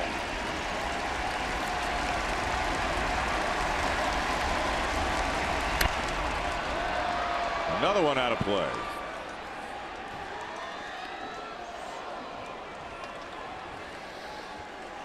Great job by the Blue Jays bullpen here tonight. Leon, Barnes, Tepera, Smith, and Osuna have combined for 6 2/3 scoreless innings right now. They've outpitched the Indians bullpen.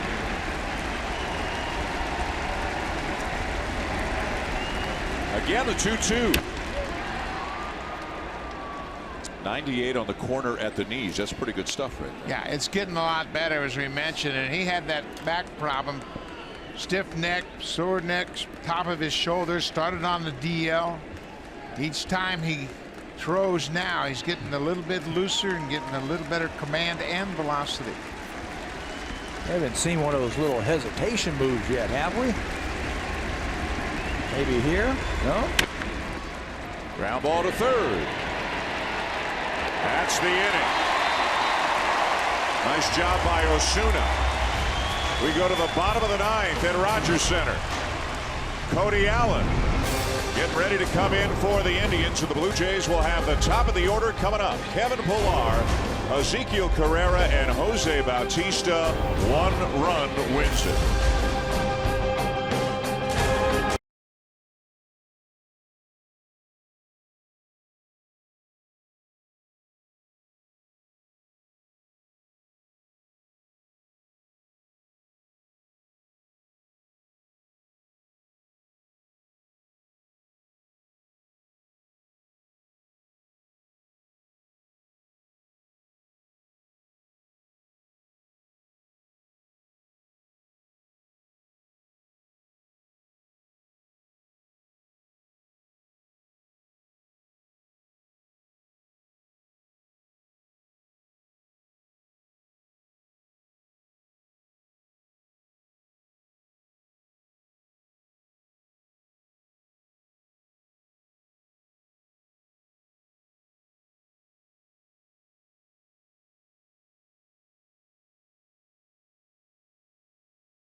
on Sportsnet.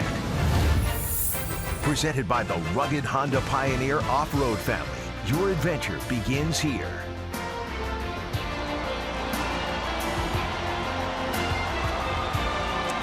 $35,115 at Rogers Center tonight. And they are ready for the bottom of the ninth. A tie game, 7-7, as the Indians summon Cody Allen into the game.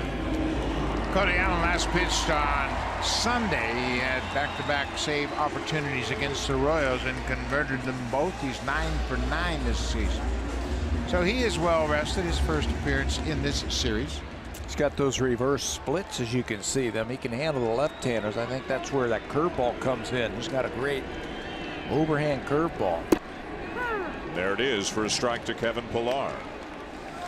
Pillar 0 for 3 with a walk. Reached on an error, scored a run. Ezekiel Carrera, Jose Bautista also coming up this inning. 0-2. Again, this is the key to being a good reliever. Come in and throw strikes. You don't encourage the hitters at all. Strike one, strike two, and then they go, oh my, I'm in trouble. Put the pressure on it. Those great closers, they always seem to have that one pitch. It's an Aroldis Chapman fastball at 100 miles an hour, or Mariano Rivera cutter. For Cody Allen, it's the great curveball. Last year struck out 87 batters in 68 innings. This year he's taken it up a notch. 24 strikeouts in 13 innings. Working quickly. Almost hit him with a curveball, which again is something that I guess the people in the seats can't tell, and they're booing. But obviously the last thing in the world that Cody Allen wants to do is hit Kevin Pillar in a tie game in the ninth. Yeah, I think Cody Allen will come right back with another curveball because he knows how that bad one felt fresh in his mind, and he can come back and throw a good one here. So Pillar's got to think about a two-strike approach.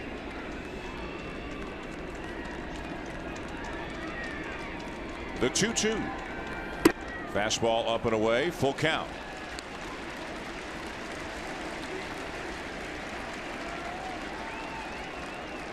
Carrera, who's homered tonight, on deck. Bautista, who's homered tonight, behind him.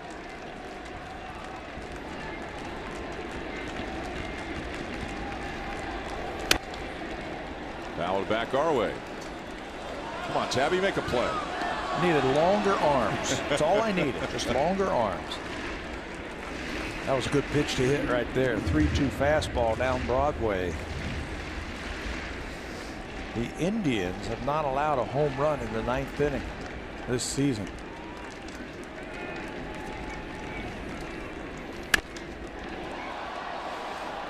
In the air to shallow center field. In comes Michael Martinez. Now for a preview of what's coming up on Sportsnet Central. Here are Carly Agro and Ken Reed.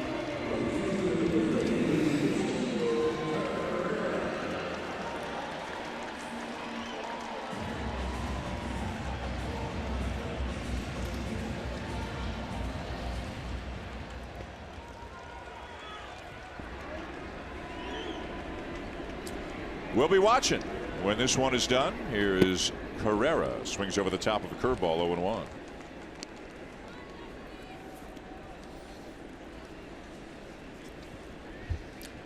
Carrera tonight had a base hit back in the first, 2-run homer in the fourth, 2 for 4 overall. Ramirez is in tight at third, as almost all third basemen are whenever Carrera comes up. Always a threat to drop the bunt down.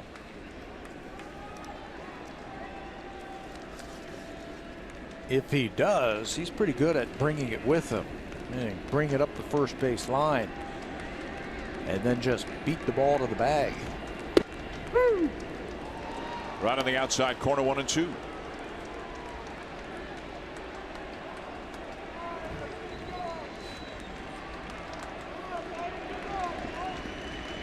Now Ramirez can back up. 1-2 pitch on the way inside. Outfielders playing Carrera around to the opposite field. Pretty good gap to right center.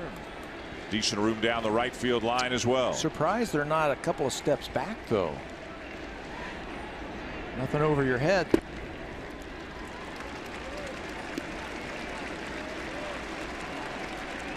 Jose Bautista waiting on deck. Homer to back in the first.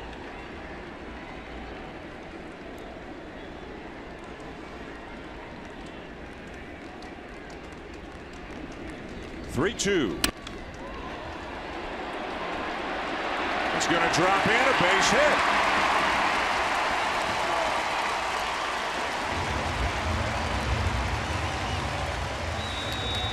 Well, Carrera finds a way to get on base, and that's what he does. And now he set the table for Jose Bautista. And the Blue Jays looking for a little more of this. Catches this pitch on the inner half and drills it. And I mean drills it to left field. Kendrys Morales loves it. Bautista DHing tonight because of the Morales hamstring problems. Now a double will win it.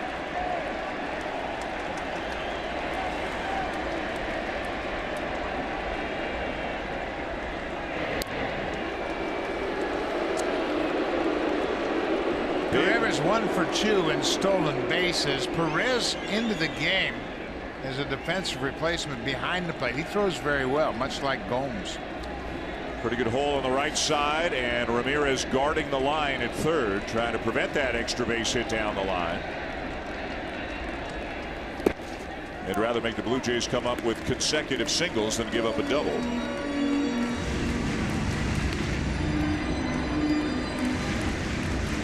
There's any chance of him trying here? I don't know that it wouldn't be a good idea because he throws so many breaking balls, and that ball is going to be a difficult one for Perez to catch and throw. Plus, he's got a chance of bouncing it. Yeah, you better guess right. I guess right. You better guess right. Can't get thrown out here. Not going. Curveball, strike. Does not have a really big lead over there at first base. But what is important is I think a secondary lead should be a little bit bigger, because you're thinking base hit. The outfielders are now a little bit deeper. They don't want to ball over their head, so you're thinking first to third on anything into the outfield.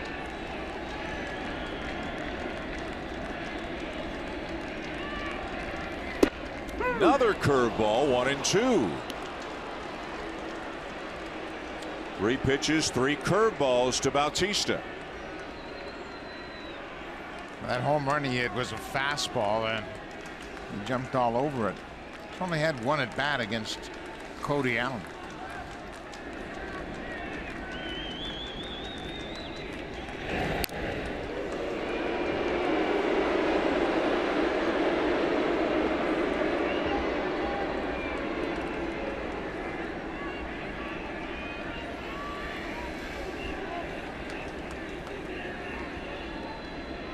Carrera edging out that lead just a little bit. 1-2 the count on Bautista. Draws another throw.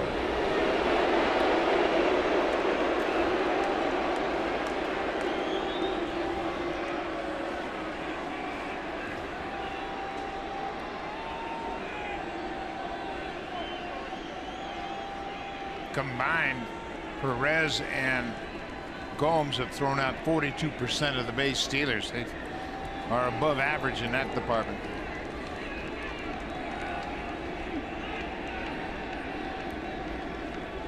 Not going, and it's down and away.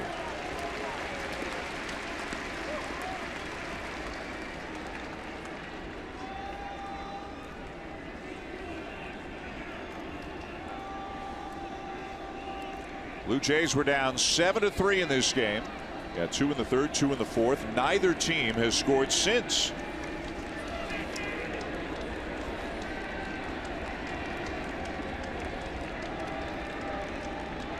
Two-two. Fastball fouled back. Finally got a fastball.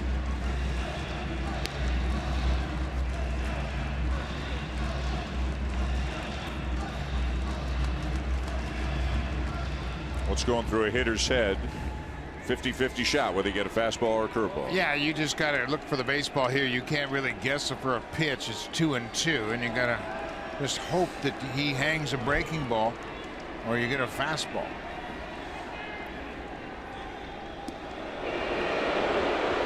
Jose's had some good swings tonight. outside of that home run. He's had a couple of real good cuts. He's walked twice.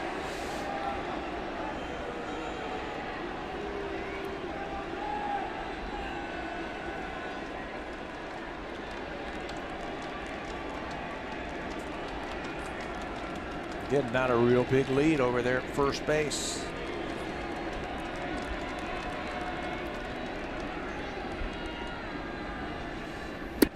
Swing and a miss, 2 down.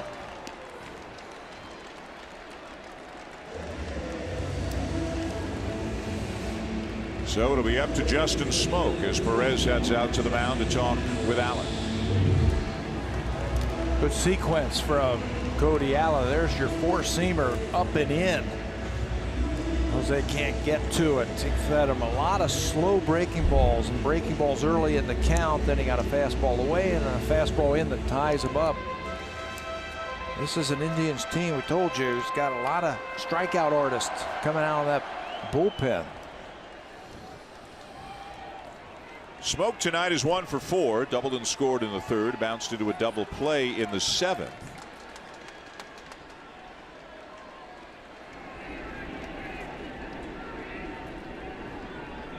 And another throw, this time Carrera back standing up.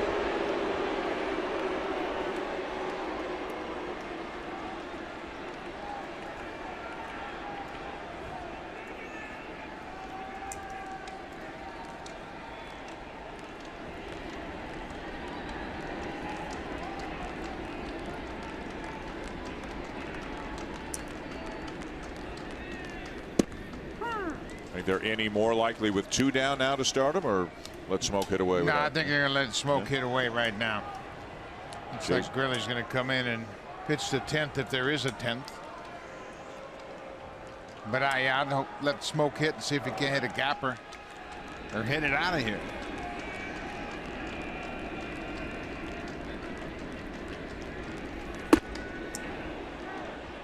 He did, and it's 0-2.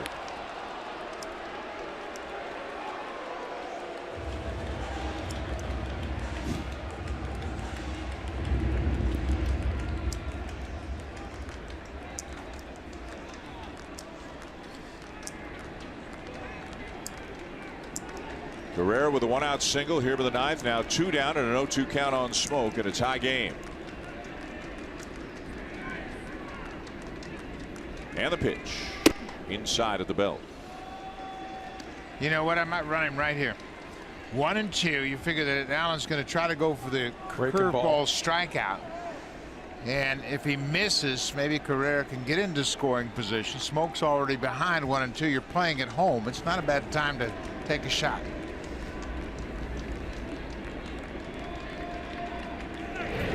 They're thinking right along with you.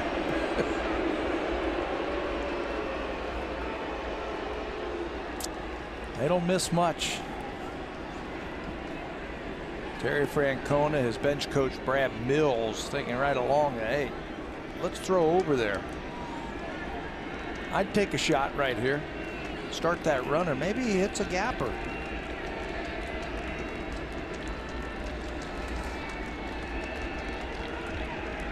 Not going. Curveball low, barely low.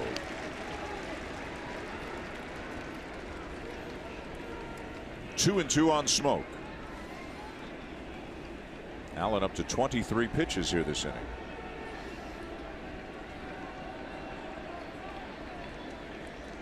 Perez glancing down at first, keeping an eye on Carrera. And the count now full, and now Carrera will be running. Pat, you mentioned the fact the Indians haven't given up a home run in the 9th inning, and they've had, now this is the 25th 9th inning they've played. They have 34 strikeouts in the 9th inning. Back into their bullpen is tough. Fewest home runs allowed by a team's relievers in the 9th, 0. Runner goes, and it's ball 4. Smoke works Allen for a walk. Winning run at second with 2 down for Steve Pearce.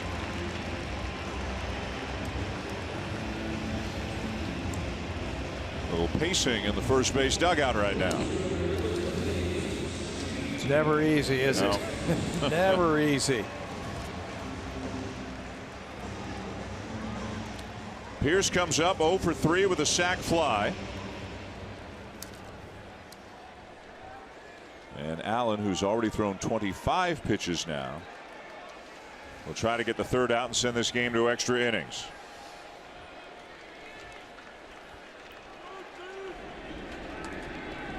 Pierce 0 for 2 lifetime against Allen. And the pitch. Fastball outside, ball 1.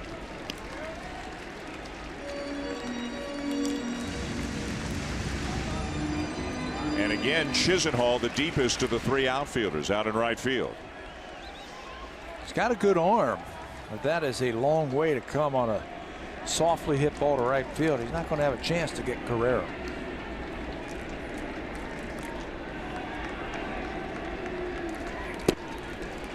Two balls, no strikes. Now you can hardly ever do this with Allen, but on this pitch, can you take the curveball out of your mind? Just on this one pitch after he bounced one in. Sure. Yep. Just sit on a fastball now. And Pierce a good fastball hitter. 27 pitches, the most pitches Allen has thrown in an inning this season. And if you're sitting on a fastball, he throws you curve, take it. It's just one strike one, right? Gear it up and get it ready.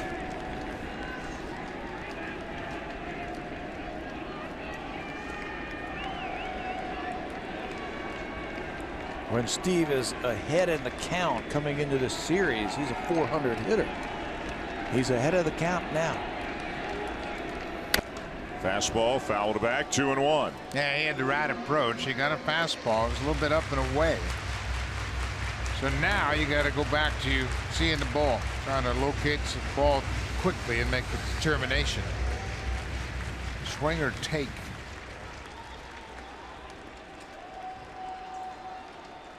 I don't think anybody thought this game would be 7-7 in the bottom of the ninth. Nope. The way it started. But when it, yeah, you're right. It was 7-7 at the end of 4. 2-1 the count. Fastball fouled off, 2-2. Now the curveball is definitely back in play. Yeah, but you know what? That last swing, Pierce might be looking for the curveball. He was late on that fastball and just fought off the fastball. So he might be sitting on a curveball. Just got to make sure if it's a bad one, you don't chase it. Allen about to throw his 30th pitch here in the 9th inning. Base hit could win it for the Blue Jays.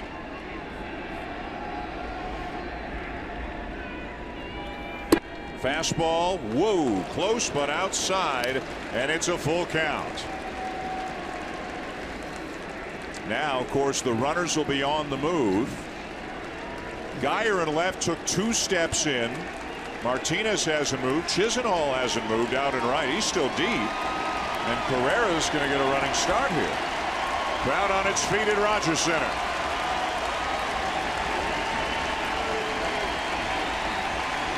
The 3-2 curveball, low, ball 4 to load him up.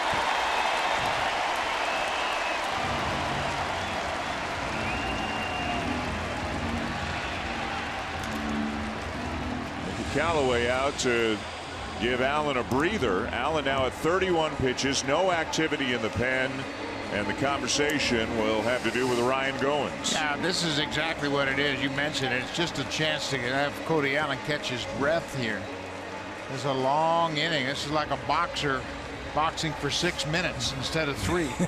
16 balls, 15 strikes this inning. Goins has a hit against Cody Allen. He's 1 for 3. He's had some good at bats tonight. Ryan is 2 for 3, lined out.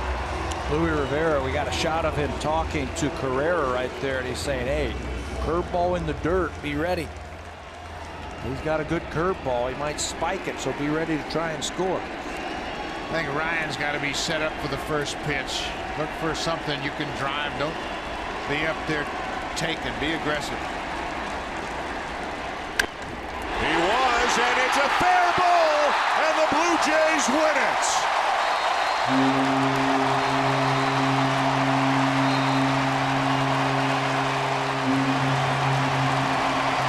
Ryan Goins with another big hit. had himself quite a night, and the Blue Jays come back from 7-3 down to win it 8-7.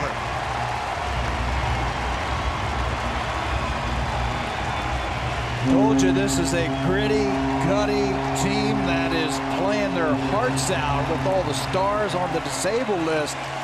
Players like Ryan Goins and Darwin Barney,